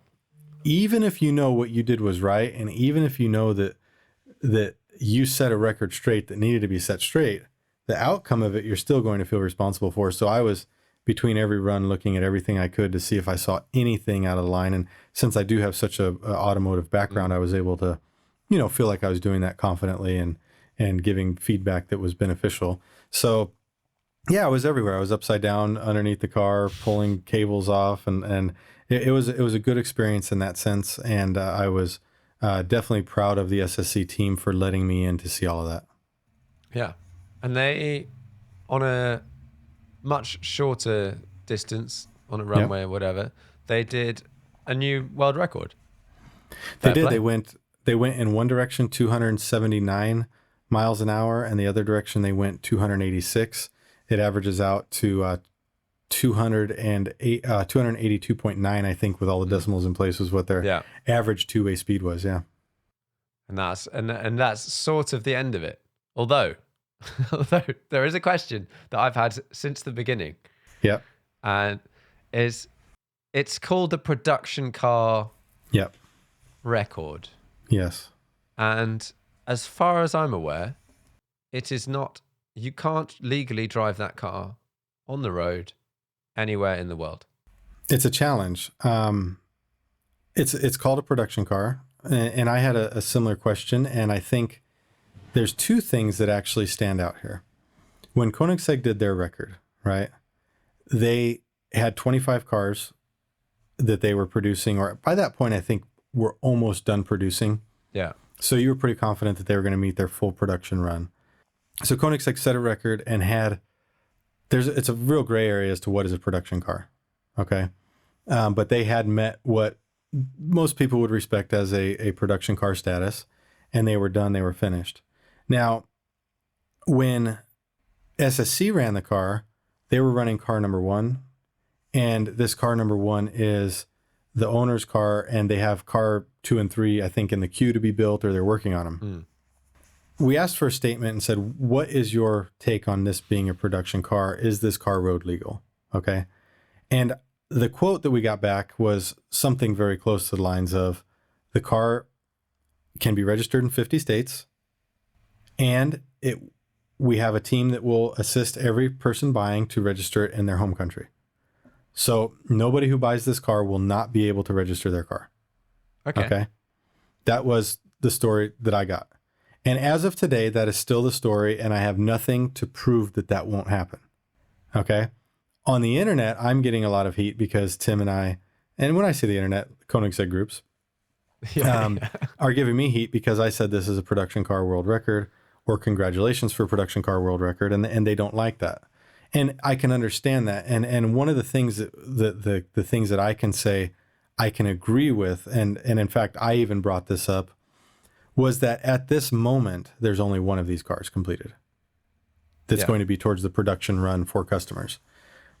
So we do have to state that if SSC for some reason only builds 10 of these cars, it's not a production car. What do we define as a number? I guess that's the tricky point. I believe somewhere around 25. And that's not just because that's what Koenigsegg built of the Agera RS. That's because the FIA for a long time used 25 as a production car number. Now there's all these different rules with homologation, 15,000, 25,000. How many M3s do you need? E30 M3s, there's all these different numbers. But I think for this purpose, 25 would be a very good number to work with. And that is, like I said, it's based on an old FIA number for production cars for certain types of racing. And I think that's a reasonable number to work with. So if SSC doesn't meet that number, is it a production car? If SSC comes back and actually can't register their cars, is it a world record? Or is it a United States auto manufacturer record, right? A lot of people respect the McLaren F1 as being a record holder for top speed in its time, right? Yeah. The issue is that car, you couldn't register it in the United States. Okay, yeah. So we are all very quick to come after somebody today, but we all forget that the McLaren F1 wasn't 50 state road legal. Yeah, that's a valid point. I've not necessarily looked at it like that. Yeah, but we give it the status of being a world record holder, right? And so I've started asking the question is, how do we validate this? How do we state what it is? And the reality is that we need some sort of a respected board or agency that is not the Guinness Book of World Records, right? The Guinness Book of World Records might say this is the longest podcast that's ever been made. Yeah. But they also then need to be experts on the fastest car in the world and the fastest airplane in the world and the longest free dive or the deepest free dive in the world. They need to be experts on everything, and nobody possibly can be, right? So we almost need an agency that oversees these world records, administers them, and watches them and sets what the standards are. So in these different groups, as you go, it's kind of funny. You can go with SSC fans, and they set a certain standard, right? It's really lax.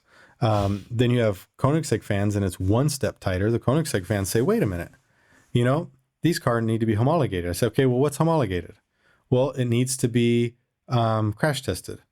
Okay, it needs this, it needs that, and it meets almost identical what Koenigsegg does. Then I said, okay, well, let me go be the Bugatti fan. Let me go be the devil's advocate and be the Bugatti fan. And if one of our requirements to have a world record is that you have to have 50 state road legal EPA certification, and that helps you with this, I start doing some research and I find out that Koenigsegg applies for EPA certification on a federal level, but not on a 50 state level, with the promise to come back and do it, right? Now, I'm not saying they haven't, but I haven't found the documentation that they have. So they only have federal certification, but they've used a loophole, which is perfectly fine. We're all in business. We all use loopholes. It works. And it's granted by the EPA, but it's an exemption for a small manufacturer. So they don't have to meet the newest EPA standards to get the Koenigsegg Agera RS. It's EPA approvals. It's certificates, right? Yeah. However, if you go to Bugatti and you look up the Veyron and you look at the Chiron, they use the current standards at that time, and they don't use the small manufacturer exemptions to get their certifications. So the question then comes to be, well, if the Veyron met all of the requirements at that time to be a large manufacturer, and they meet all of the EPA standards to be a full-fledged, no small car exemption, no limitation of this exemption until 2022, they're just in, right? Should we then say Koenigsegg didn't make the record because they used exemptions that are not allowed to Bugatti? So this starts stair-stepping up to the top, and you have to ask yourself, when does it stop? When do we say all of a sudden, wait a minute, Bugatti's the only person that can ever set a record because they're the only ones that have main dealerships. They're the only ones that have part supplies places. They're the only ones that have all of this in place. So they're the only ones that can set a production car record. Or do we say, no, wait a minute, Koenigsegg runs around with a hammer and hits their car with a hammer, and that's their crash testing. But SSC only uses a balloon when they hit their car. You know, at what point do we say, well, Koenigsegg has airbags, but SSC may not have airbags? SSC has OBD2, so does Koenigsegg, so does Bugatti. Where do we find this differentiation and draw this line? And I'm really afraid that if we draw it too high, we're going to have nobody competing. You're going to end up with Koenigsegg racing Koenigsegg because Bugatti said they're out. You're going to have SSC out of the game, and you're going to have Hennessy out of the game because they don't qualify. But if you're Koenigsegg, you're going to say, my gosh, here we are road testing our car or crash testing our cars. Here we are with airbags. Here we are. Sure, we're using a small car exemption for our cars, but we're doing a lot more than these other guys are. So we're starting off with only 1 foot. We don't have, we're limited in what we can do. And so we do have this challenge of finding this level playing field where there is a world market with these different standards and these different gray areas, as you call it. And I unfortunately don't know what the exact answer is. I have had thoughts of saying, well, should I help organize a board that puts this together? And you know what? I don't want that to be my legacy. This stuff has so much drama behind it. Nobody's ever going to be happy with what you do. And I don't want to be the guy that's, making Koenigsegg mad or making Bugatti mad or making SSC mad because they don't meet a certain standard.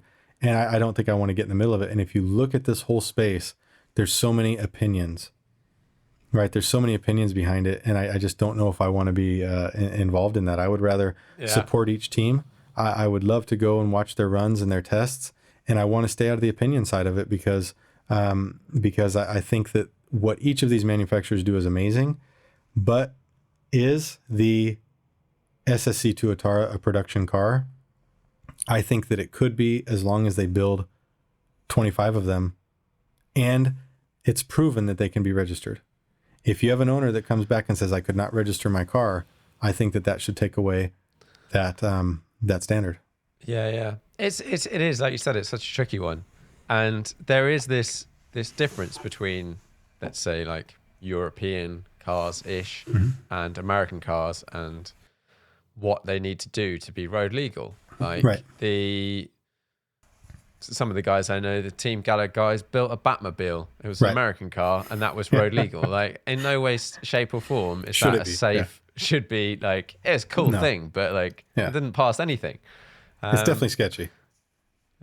But it is really difficult to how you compare these things. And I know one of the exemptions that allows cars to be made, you can drive them on the road, is with dealer plates. Right. But you can, in America, I'm sort of this applies to things like the all of the latest bunch of cars that have no roofs. Right. So the Monza and whatever, that sort of stuff. But you can drive those with a dealer plate, and you can get dealer plates. Like, you can get trade plates. Yeah, you can get trade plates, and you can get collector plates in the US. You can get certain exemptions and things like that. But another thing is that the whole world is, the whole automotive world, or a segment of it, talks about all this stuff. A Ford GT, right? Do we think of a Ford GT as a production car? I sure think we should, right? It's built by Ford. It's a new car. It goes around the world. But in order to register it in the UK, you have to get an exemption. Do you? A Ford GT cannot be registered in the UK under standard practices. It has to have an exemption, right? Good times. So when we start digging into this, because I've done that, because I literally have gotten so many messages and people saying, Robert, this, that, the other. I don't think a car exists in this segment, that we're talking. Yeah. That I can't find that I can't find some sort of exemption on why I don't think it should be able to be considered a production car if I'm being as hard as everybody is. Unless it was, the only car would be, like you said, if Bugatti full on made a whatever Chiron production car. And then everybody talks about the Chiron 300. But that's not.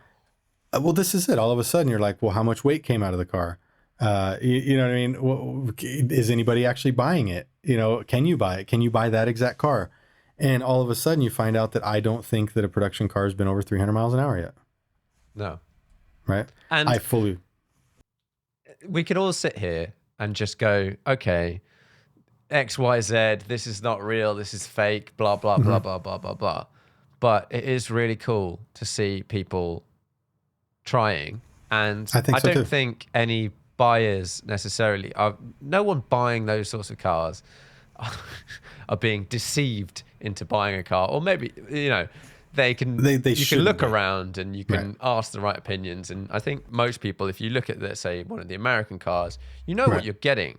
Yeah. You're getting a car with a crazy engine in it that may not be super reliable. It may have some issues or whatever, but it could, on the right day at the right time, it should go very, very fast. And I that's think so what too. you're buying. Right.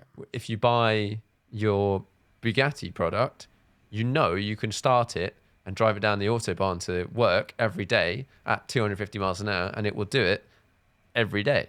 And that's what you'd expect from it. Yeah. And that's what you expect. So ultimately, the next one I'm looking forward to seeing appear is the Hennessy. That's got to be the next Yeah, I think go-getter so. I in this think space. Maybe a I, Koenigsegg. I think the Hennessy, again, I'm just going on what I read and everything like that. I suspect that the Hennessy would be the next one to attempt some speed runs. We'll see how the timelines go. But, I would love to see the Jesko get out from Koenigsegg ASAP as well. Absolutely. Yeah, I would love to see that. I don't know where they're at time-wise and production and everything like that or design, but Koenigsegg did something neat is they did their speed runs toward the end of their production, which I found to be quite respectable. Other companies need to do their speed runs before they sell the cars, right? And they need to go out. And so I thought that was pretty cool the way that Koenigsegg did it. And I think that the Jesko is going to be an amazing car. Just look and listen to that thing. You did cool. a podcast recently where you played it on a runway, I believe. And it sounds phenomenal, It does. It sounds absolutely phenomenal. So Of all of these crazy cars, that personally is the one I would have of all of that category of car. Absolutely. that's cool. And this is something that Koenigsegg should be proud of too. We're at a time where SSC is building a car that really is aerodynamically capable. When that car goes by at 280 miles an hour, it is not that loud from the wind noise and everything like that. And Hennessy's coming with some brute force and different things like that. But Koenigsegg is building a car that they can be proud of their road testing and their crash testing and their airbags and their passive safety systems and all these things that they have, that they're competing in this space and people still look at them as the car. Yeah. And they should really be proud of that because they're doing what I guarantee you these other companies are also looking up to and saying, man, I want to do that. I want to be in that position. I want to have this name. And I think that's something that's really exciting that somebody like you can say, if I could have one of them, it would be the Jesko. If I could, if there was any one of them I could have. And that's really what Koenigsegg needs to build their marketing on and their basis and even their enthusiasm on is to say, yeah, you know what? We might have to go run against a car that doesn't go through as stringent of testing as we do, but we're still going to beat it. Yeah. And we're going to show you that even with our extra levels of complexity, we still can go faster. And I think that's where it's at. Yeah. And it's just, they do prove it. They have historically proven it where, every single customer car goes and does a 0 to whatever, 300 to 0. Right. With the hands off the wheel before it goes to the customer. That's what pretty amazing. you're getting. That's pretty amazing. In the middle of winter. Yep. In the snow. In the snow.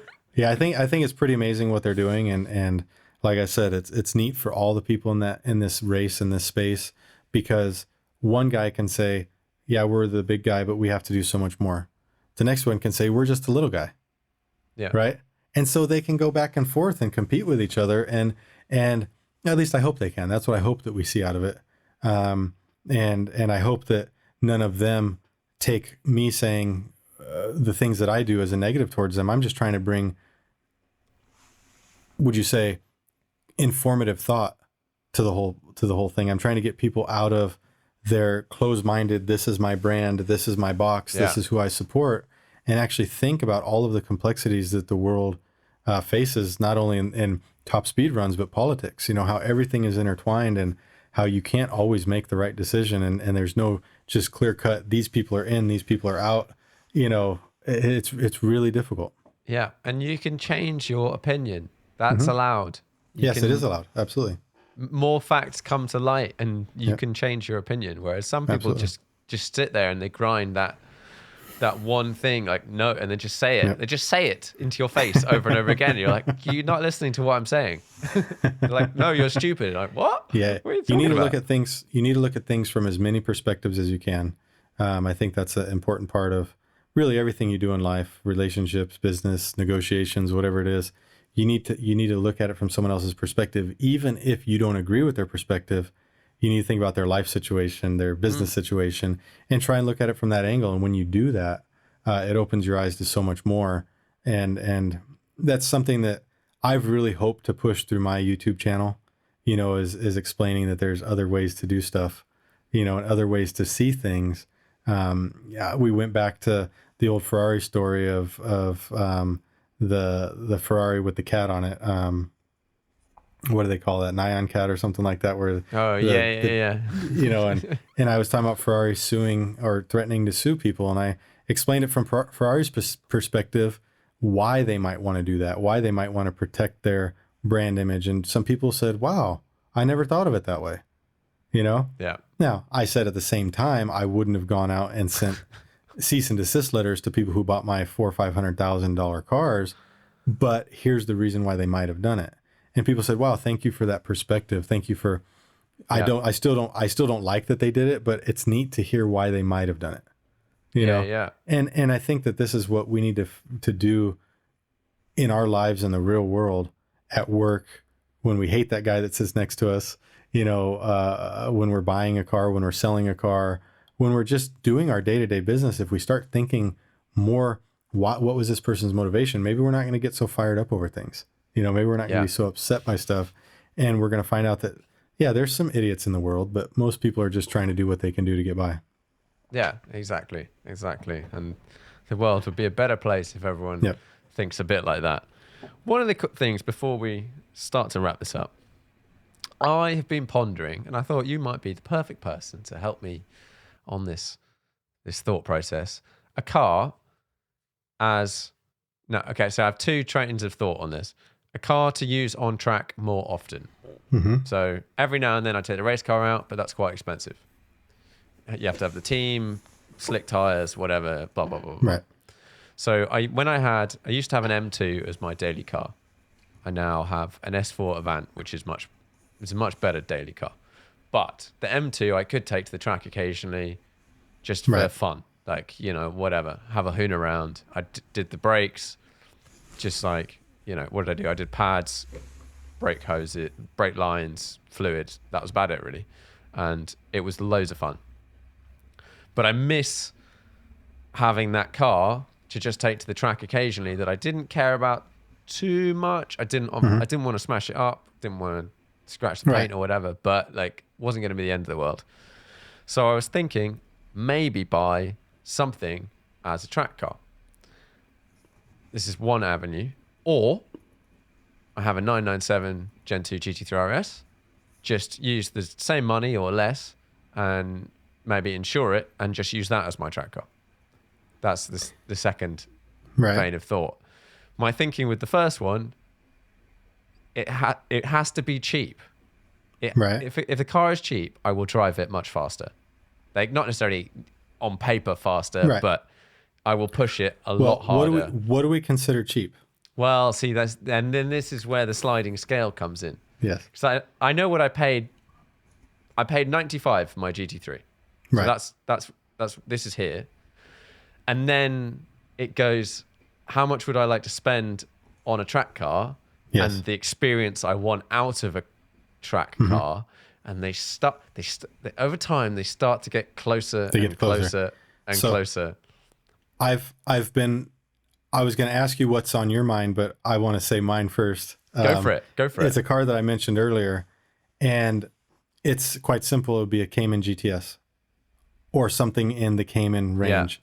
So now the Cayman, the depending on what age you get, the current generation, they went back to the naturally aspirated motor, and in the middle they had the turbo motor, and I've got the one with the turbo motor in it, so the 4-cylinder, and to be honest with you, I don't care which one, if it's the turbo motor or the naturally aspirated one, it doesn't matter. And I might even lean towards the turbo one because it has more torque and it's actually a fun car to drive. It doesn't have the same emotion, but it's a car that you could also drive daily, right? So you can drive it daily, but I think right now I've been talking to somebody else there and he said that you can get them in the 40,000 range now, for the same type like what I have. And the reason I like this car in the sense of it being a track car that you can go have fun with and drive fast is that it's extremely well balanced. The parts for it are very cheap and easy to get, and it's so reliable. There's no problems with it. You can drive it in the rain very fast. You can drive it in the dry very fast, and you can literally throw it around and it's forgiving. You turn all systems off and you can let it hang out, but it always comes back. And that's because the weight balance with it being not a rear engine, but a mid-engine car, right? This is the 911, but with the motor moved forward, it has all of that. And that motor position gives it a better front end feel, right? So that's what I was talking about earlier about the front end feel. That gives it so much more to where I think the Cayman is actually one of the best cars in this type of segment. I have an M2 and I like driving the Cayman more than it. And if I was going to say I want a budget track car right now, and I know this is relevant, and to the people who are going to come in and say that's not a budget track car, I'm sorry. Everything is relative compared to the fleets that we have and the cars we have.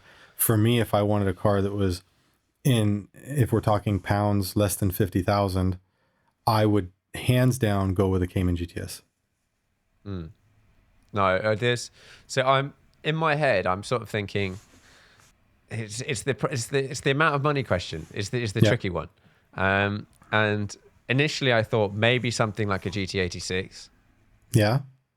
I know that if you somewhat stripped it out. The thing with the GT86 is I have one, and I think, I bought it new and I think I paid around 33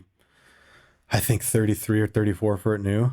Yeah. But to get it to where it's at now, I put another 25 in it. Right. So the cost of those modifications to get it to where it is, I put 25,000 more in it. So with the Cayman is actually, this is what's interesting. It's interesting you mentioned GT86 because I said earlier how much I love the GT86. I've said at Apex many times that to me, the Cayman is a GT86 with more power. It's got wonderful balance. It's reliable. It's low. It's easy on parts, but it has more power. And if you want to go this route, it has a dual clutch transmission, which also makes for a very low stress but fun driver experience. The GT86 is one of my favorite cars to drive, right? I have an absolute blast with it. Yeah. Oftentimes, if it's not rented, I'm stealing it and just going out and saying, call me when I need to have it back, And I really do enjoy it. But that's even lower in the spectrum, but it only has 200 horsepower. And I find that to be a really good thing. It's one of the things that I praise all the time. But most people find it to be a bad thing. They're like, oh, I need to put a supercharger on it. I need more power out of this thing. It's a momentum car. It's a car that teaches you how to drive. And it's a car that keeps your, I would say, abilities honed because you can't be lazy with it. You get into these McLarens and Ferraris and a GT2 RS, and you go a little slow through the corner. You just put your foot down coming out of it, and it propels you back forward again. But you get into a GT86, and you'd better be on the limit at corner entry at the apex, and you better be on the gas a split second before you need it to be, because if not, you're going to lose lap time. So if you said that a GT86 was something you had in mind, I couldn't argue with that. I absolutely could not argue with that because it's a phenomenal car. If you wanted something that you could also use as a daily type of thing, and that's where I thought this was more going, is you could even drive it on the street and enjoy it in that aspect. This is more like it could be used on the street, but it's a car that will predominantly be used. Okay, so my tracks and my GT86 is not a road car. We've put a diff in it that's locking around the corner, pop pop pop, and Recaro seats and a half cage and harnesses and all this stuff. So you would be annoyed getting in and out of it. But if you're only using it at the track, then I think it's absolutely phenomenal. You'll probably find that by the time you buy the GT86 and do the mods to it that you'd want to, it's probably going to be close to the cost of the Porsche.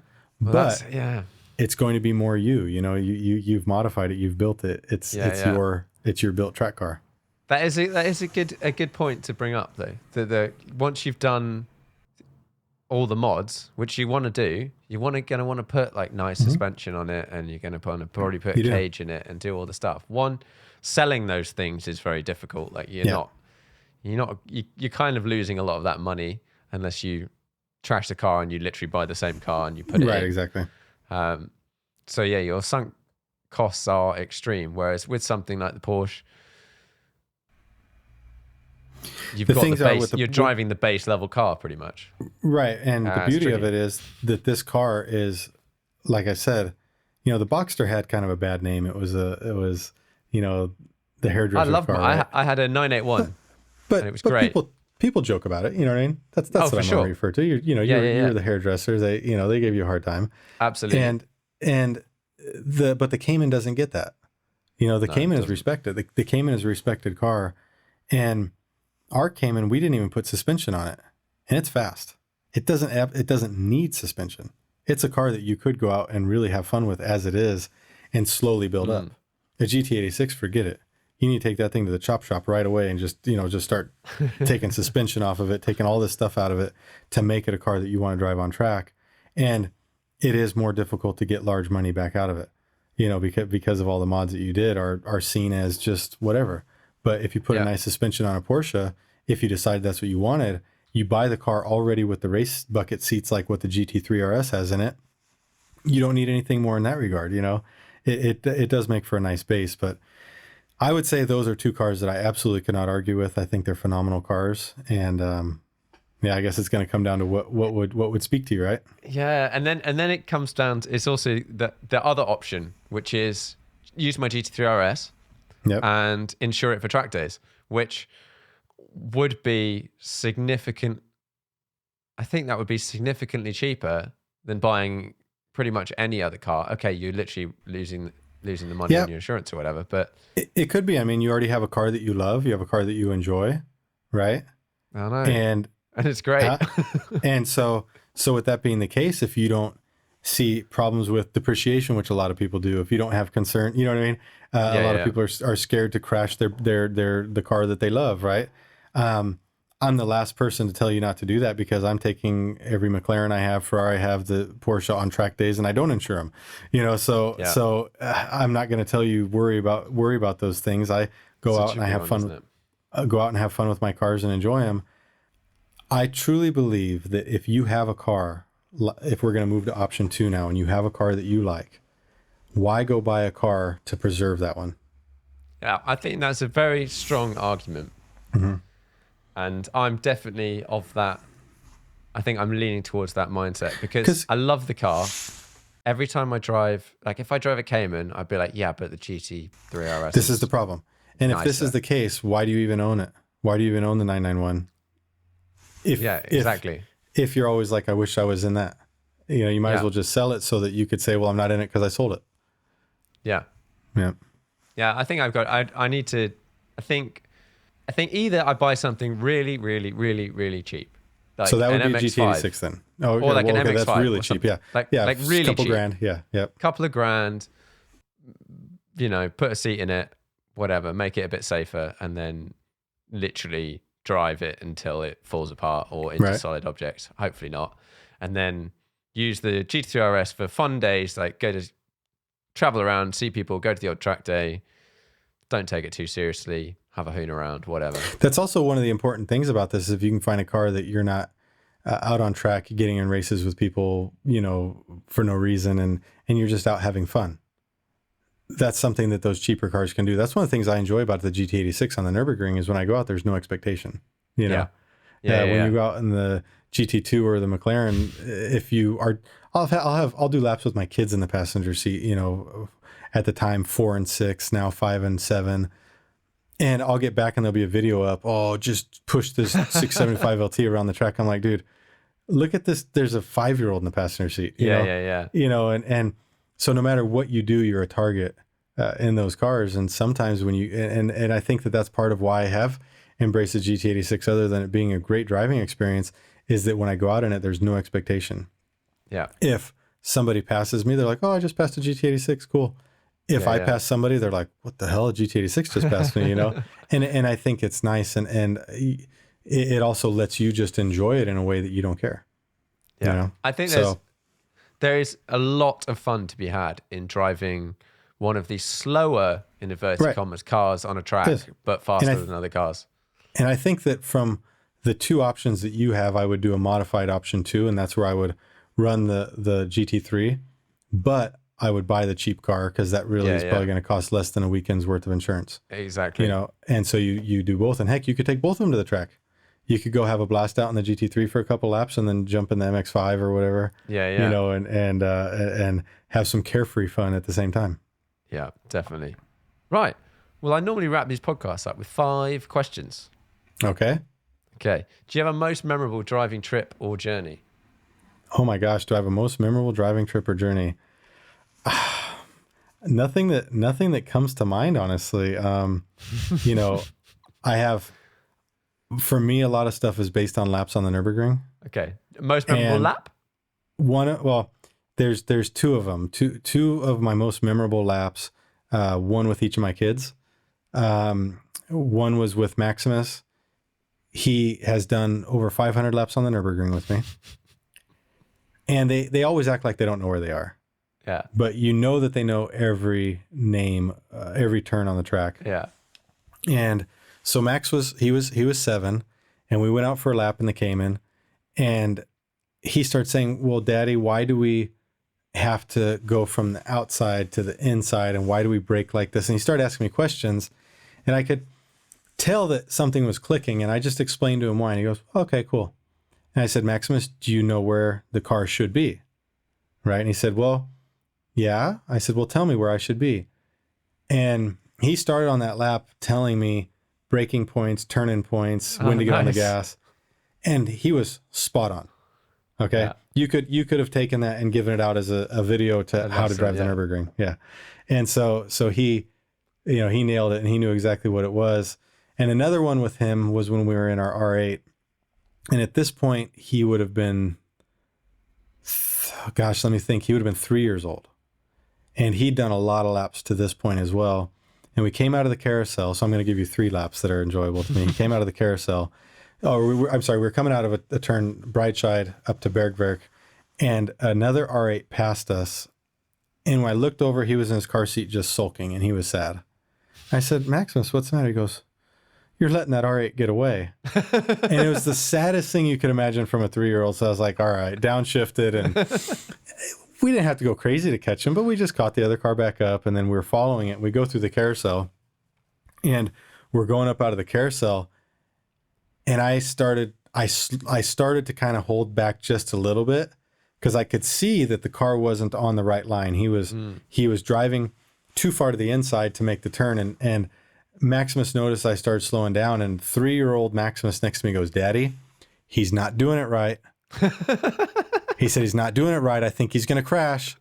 And that's what my 3-year-old said to me as we're coming up to a turn. He didn't know how to explain he's in the wrong position. He needs to come from the outside in. He didn't know how to explain that, but he just said he's not doing it right. And sure enough, the car went to turn. There was no turn because he was already on the inside of the turn, and he just understeered right off the track, dirt flying up in the air. And he goes, I knew it. I knew it. I knew it. And so those were 2 really neat experiences for me. And then the other one was with Annalise, my daughter. She was 4 at the time. And she had done, at this point, 250 laps on the Nurburgring. And we went out, and we were just having fun laps. And you might know him, my friend Alistair. He came out, and he was in his Carrera GT.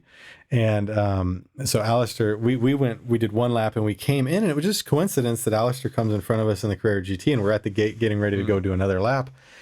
And Annalise just starts talking, and she just does not shut up the whole lap. That's what she does. She's always talking. She's just yapping. And one of the most memorable things that I'll remember that she said to me on a lap was, she said, Daddy, it sounds like an owl. And she goes, hoo.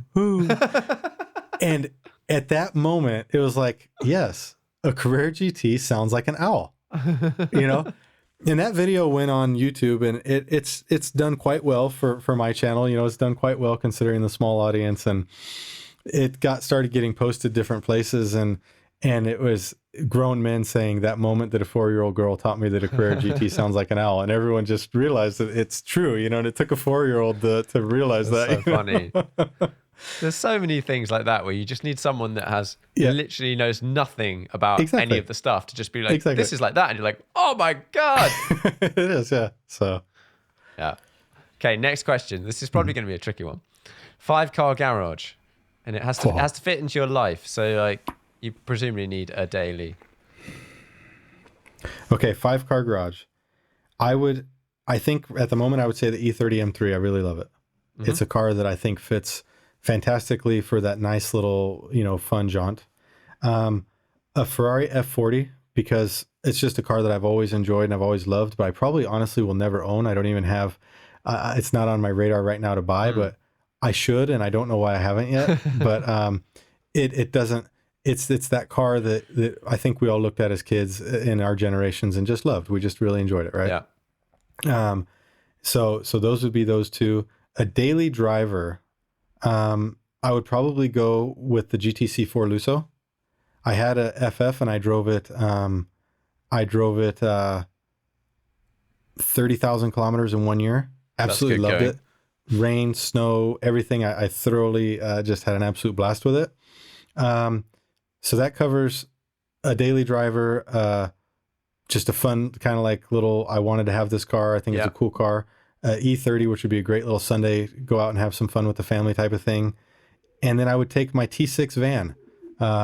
And that's, you know, maybe not people's first choice. And some people joke, like, especially in America, because in America, minivans are like most ridiculous thing you can drive. And so a lot of people in the US see a T6 van as a minivan, but we all know it's not. You know, they're very practical. And that's because I can take my bikes in it. You know, we fit 4 bikes in the back and our entire family of 4. So we're able to put the bikes in the back. I don't get to where we're going with mud and dirt and bugs all over the bikes because they're up on the roof or, you know, diesel exhaust cycling around the back of the car all over them. So the T6 has been very practical. In 2 years right now, I've owned it. I've got 90,000 kilometers on it. So we drive that thing back and forth to Italy, constantly up to Apex all the time. And it's always full of stuff. It's moved, you know, slowly house loads of stuff from Germany to Italy to here to there. And so it's a car that I would say is actually quite practical. So I guess that makes the 5-car garage. And then that leaves me with a track car because we need that. We need that all out Nurburgring track car. I have to say that since you're limited to a 5-car garage, that means you're probably limited to a budget and you want to keep unlimited. things. It's unlimited budget. Well, I meant more for driving it on the track, you know. Okay. Well, you could drive. It could be an F1 car if you wanted. Yeah, Formula 1 car. No, I think the GT2 RSMR. I think so. And it's, again, the practical guy's choice, right? It's reliable. It's fast. Maybe it doesn't have all of the front end, you know. Maybe it doesn't have, you know, the feedback that the McLaren gets me, but I know that it's going to work when I need it to work. Yeah. And I know that if I need to get it fixed, I can get it fixed immediately with, you know, Manthey Racing, Porsche Center there and all these different things. So I think that leaves me with one solid track car, one practical family run around Europe type of car, a daily driver that I can take to the office, a cool little, would you call it dream car type of thing that you can look at and appreciate out of the F40. And then a beautiful classic, fun driver's car that you can take out on the weekend on a sunny day in the M3. I think that's a good selection. Are you looking forward to the new GT3? The new GT3, I think I'm always looking forward to new cars. I think it's really exciting when something new comes out. I think that it's going to have a double wishbone suspension on the front for the first time ever, and that might give us some of this feel or feedback that we want out of the front end. We'll see. And you know, a lot of people say, "Oh, I don't like the swan neck wing," but that's just where race cars are going now. That's the direction it's going. They do it because it's better, you know. So yeah, I think it's going to be a fantastic car. I won't get the GT3. Maybe I'll get a GT3 RS, but I'm not sure. Yeah, we'll see. I think GT3. I don't know what the rumors are of when that's going to come out, but yeah, I think we'll probably be a while to be getting RS. I think we still got a couple years. Yeah. So like I said, I don't see getting a GT3 because it doesn't have. I think they're beautiful cars. The GT3 has always been one of the prettiest Porsches in my opinion. Just it has that wing, but it's not you know aggressive, so it's got a very pretty balance to it. But It's not something that I've been finding that has a great position in my use of cars, but the GT3 RS very well could be, because, you know, I would want a more performance oriented car. And I think that the GT3 RS, when it comes to 992, is going to be the ultimate car. It's going to be a monster. Yeah, I think so. Right. If you could only drive one car for the rest of your life and you're allowed a £500 banger on the side, probably in your T6. Yeah, just wait long enough. The T6 will be €500, right? Yeah. Another year of driving. Yeah. Yeah, exactly. Can I do this in 3 years after I've got a million miles on it, right? If you could only drive one car, well, this has to be this, and everybody is already going to give me a hard time because I said the GT2 and the last 5-car thing, because they know I'm a Porsche guy. They know I love Ferrari. They know I love this stuff. But I would have to. So I've got the some 500 pound or dollar, euro, whatever thing. Yeah. You know, that's why I can get my family around in, right? Because you know, nice so that my Fiat Multipla, right? The one car that I would drive would have to be the GT2. And it's funny because I'm not the Porsche guy, right? I'm not apparently. I'm not the Porsche fanboy. I'm saying that they look the same. I wish there was, you know, something in the 918 realm that wasn't that wasn't hybrid, that was, you know, brought down in the maybe 500,000 range. It would be amazing, right? You and the rest. What's that? You and the rest, like that elusive supercar that never appeared. Exactly. It's basically the modern Carrera GT, right? Yeah. So something like that. But the reason I would take the GT2 is that I told you earlier that I did that 2,000 kilometer road trip in the GT2 RS and I loved it. It was comfortable. You could use voice calls on Bluetooth. You could do all this stuff. I didn't change the alignment. I was literally driving the fastest car on the Nurburgring on the exact same alignment on a 2,000 kilometer round trip to Italy, Cinque Terre, and back. So, and it was great. It was great. It was fantastic. It wasn't tracking. It wasn't uncomfortable. I didn't have a headache when I got there because it was out of control. So yes, now it has to be with the MR kit though. It has to be GT2 RS with the Manthey racing kit. Yeah. So that would be it. So why do manufacturers, and just makes I think most people shake their heads, make sports cars, supercars, track focused cars that ride pretty shitty? Because the MR is quite compliant. Yes. Has proved that you don't have to, it's not faster to make a car bone shaking. Yeah. I mean, I think that a lot of manufacturers are trying to find their way and trying to figure out how to build these cars. And I don't have a ton of examples of track cars that ride completely horrendous. I think that the 675 LT, you know, they've got the 3-way adjustable thing where you can go medium, sport, hard. And I think that people have said that McLaren actually has one of the best adaptive suspensions that's out there. The same thing today, the Pista rides reasonably okay, but the difference is, and this is where it's interesting, the difference is they might ride okay on the street, but they don't perform as well, anywhere near as well as the GT2 does on the track, right? So they have this area where they're okay on the street. I'm not saying great, they're okay, but they fall so short of the MR on the track. Yeah. Where the MR is okay on the street, but it just blows them away on the track, right? Yeah. And I think what's happening is that these manufacturers are getting too caught up in this adaptive suspension. They're getting too caught up in these multiple levels, and none of the levels are actually good enough for what they're supposed to be doing. And I think if they would take their time and find a way to go right to their audience and say, this is what we've designed because this is what the car is built for, it would take away from this kind of okay floating around position that they're in. Yeah. You know, I felt that the GT2 on the road trip was as comfortable, if not more comfortable, than the 675 LT. And I definitely felt that it was more comfortable than the Pista. Right? So why are manufacturers doing that? I just think that it literally has to do with them being caught in between worlds and trying to please everybody when they clearly can't. Yeah, and like so many of these cars, they'll have like a track setting that's super stiff, like really quite stiff, that you possibly may not use on the track.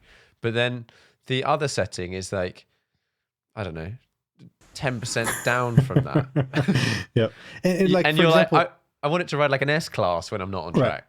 Exactly. For example, you've got the 675 LT. I use that a lot with this adaptive suspensioning, and we talk about how great it is in many areas. But on the track, when you put it in the stiffest mode, you go around certain turns and the front end skips, right? And so it's actually not damping correctly. It's got incorrect rebound. It's not making as much contact as it possibly could. But if you go to the softer one, then you start getting too much body roll, and they just don't have these cars with these adaptive suspensions. I just don't feel are tuned to the way that we want to drive them yet. They're going to get there. You're going to start feeling things as these adaptive suspensions get good that traditional drivers that like something like what the GT2 has, which is a 3- and 4-way adjustable suspension, those all of a sudden are going to start feeling weird because let's say you're going to go into a turn and it's noticing that you're understeering and it's going to lift up on that tire and push down on the other one. And like all of a sudden, it's going to do all these weird things. And, that's going to start feeling very weird to us as drivers, but I think it's going to help. But the technology just needs a little bit more to catch up, I would say. And I know of behind the scenes some companies that are doing some really cool stuff with this adaptive suspension that's going to change how we want to drive a car. Us traditional drivers are going to hate it for a while. Yeah. It's weird when you get a car. So what did I drive? Bentley Continental GT V8. And it has all these motors in it to keep it level. Right. And the motors weigh like, I don't know, 300 kilos or something ridiculous. But like you drive it down a road and it just kind of like doesn't really roll. Like at all. Absolutely. And absolutely. I sort of respect it for what it can do. But then equally, I think a lot of people get really put off by the idea of a car rolling at all, like at all. And I personally quite like a bit of roll because you can tell what the hell's going on everywhere. I think a bit of roll is important, in the rain, when we drive on the Nurburgring in the rain, I love a car that rolls. You roll over, you feel the weight transferring, you know what everything is doing. You get a car that's completely flat and you start sliding. You don't get the same weight transfers and at least the same feeling when it's transferring. And I definitely like a little bit of roll in a car, and I don't think that's a terrible thing. Yeah. Looks bad in a picture, but most undervalued car at the moment. GT86, I think. There you go. I think it's very, it's very undervalued in the sense of so many people don't appreciate the fact that it only has 200 horsepower. Right? I hear it only has 200 horsepower, and I say, and that's why I love it. So I think the GT86 is a very undervalued car, maybe not even financially, but just as an opinion standpoint. So many people don't give it the credit that I think it deserves for what the platform can bring you as a driver. And so, yeah, I would have to go with that.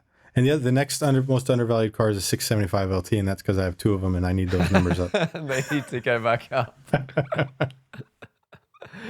Did you see who was it? Someone put a 765 on a dyno. Mate, same guy, Brooks. He's one of my buddies in Florida. He was like 865. It's insane. It made 880 horsepower. It's nuts, huh? But this is also just ridiculous from McLaren that we need to produce cars now that make 120 horsepower more than claimed. I mean, come on. What's the point? Where do you go from here? It makes more power than a Senna. So when it lines up to a Senna and a Senna comes up to me on the freeway and I, blow its doors off, how does that work? Let the thing make 765. The Pista already can't touch it. The STO, I'm sorry, it's a naturally aspirated V10. It's not even going to come close. Even with 765 horsepower, there was no reason to make this car have so much power. No. Other than maybe they just we could, so we did. Yeah, but it just shoots you in the foot because they're going to use the same motor for the next 40 years and put it in 300 more cars, And they will try, and they do try and sell significantly more expensive cars. Right. And it used to be you had to pay £1 million to get exactly the crazy, whatever that was. And maybe at one point that had a V12 in it.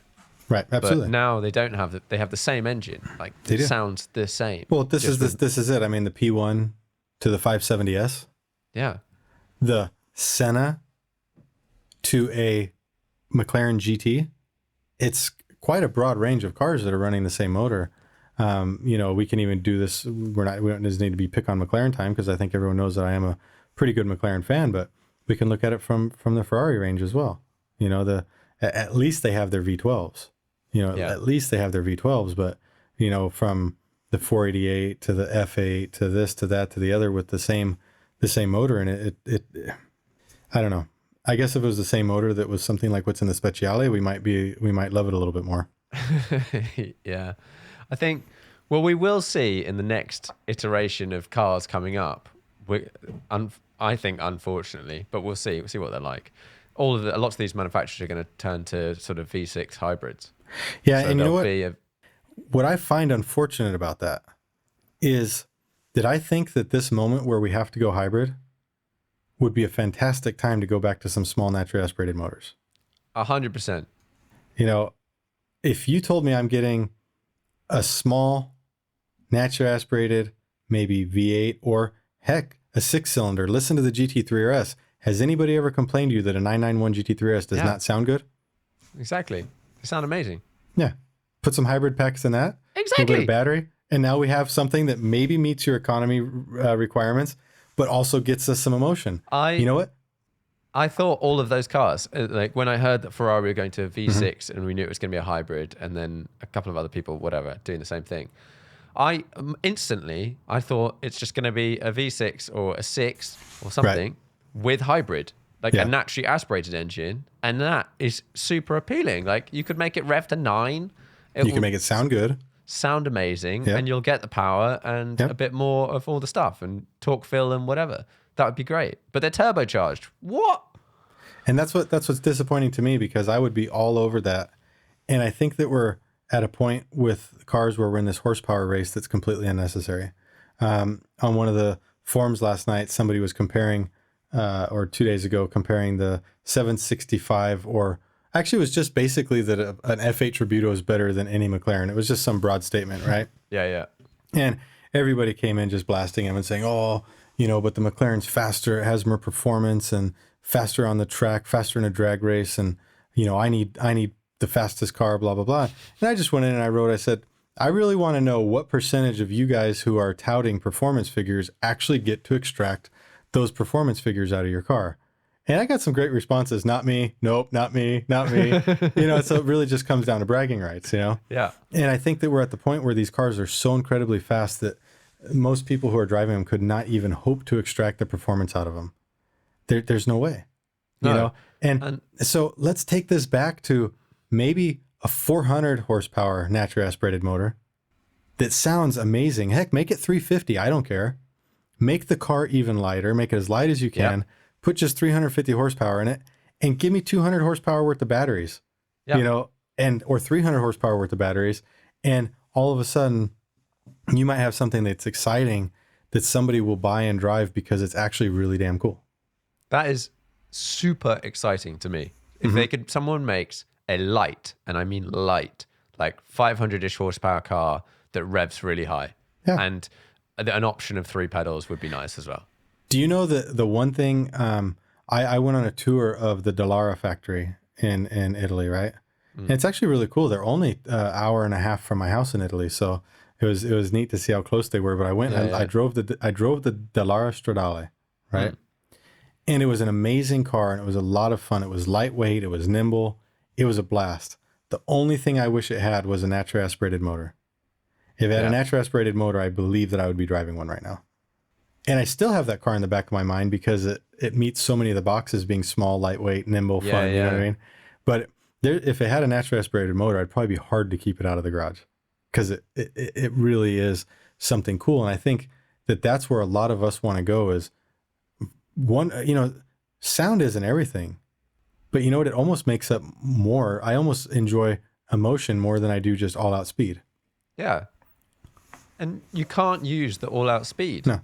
You can't. There's so much of the time. So the sound is bloody important the rest of the time. And another thing that a lot of people don't realize is the all-out speed makes you a worse driver on the track.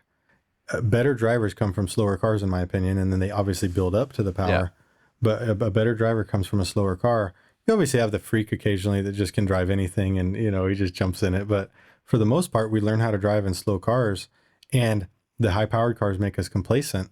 And when you go to those track days, it's a big thing in the US that you got the S2000s and the MX5s and all this stuff out battling with the big guys, in their supercars. And the little cars on 205 profile tires are out cornering a supercar, Yeah. And that's because it's honing better drivers. It's creating better drivers that can find the limit and stick to it. If those guys got in one of those McLarens and got used to the power, they'd be fast. Yeah, for sure. And that, I've talked about it a lot. You talk about it all the time. Driving a slow car, you have so much more time to work out how to get faster.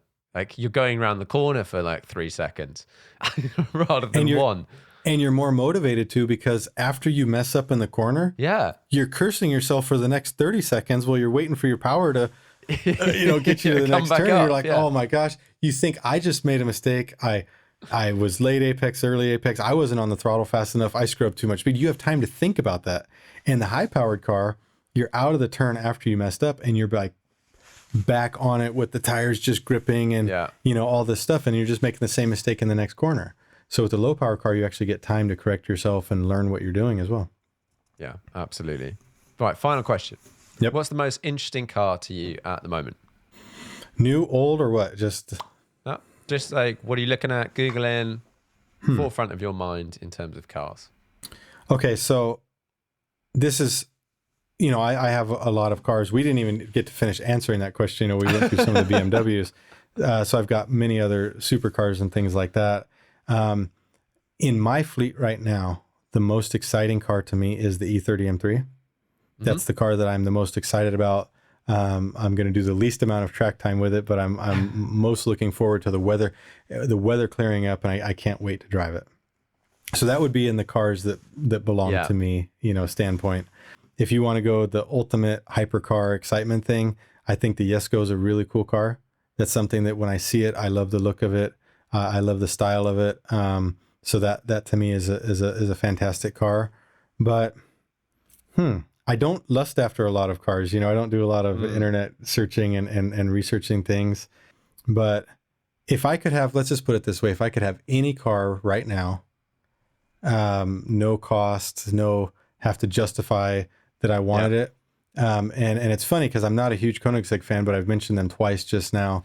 It would be the, how do you say it? The Gemera? Is that how you pronounce it? Something like that. I'm not 100% sure how you say it. Gemera. They're going to be like, oh yeah, you call it Jesko, Gemera. I would say that would probably be it, honestly. I think that after I think about it for a minute, that would probably be the ultimate car because it could be a really cool family car. Yep. It's got an amazing look. That's one of the most beautiful cars that I've seen in a long time. And so I like how the doors go up, but it opens up to 4 seats, Yeah.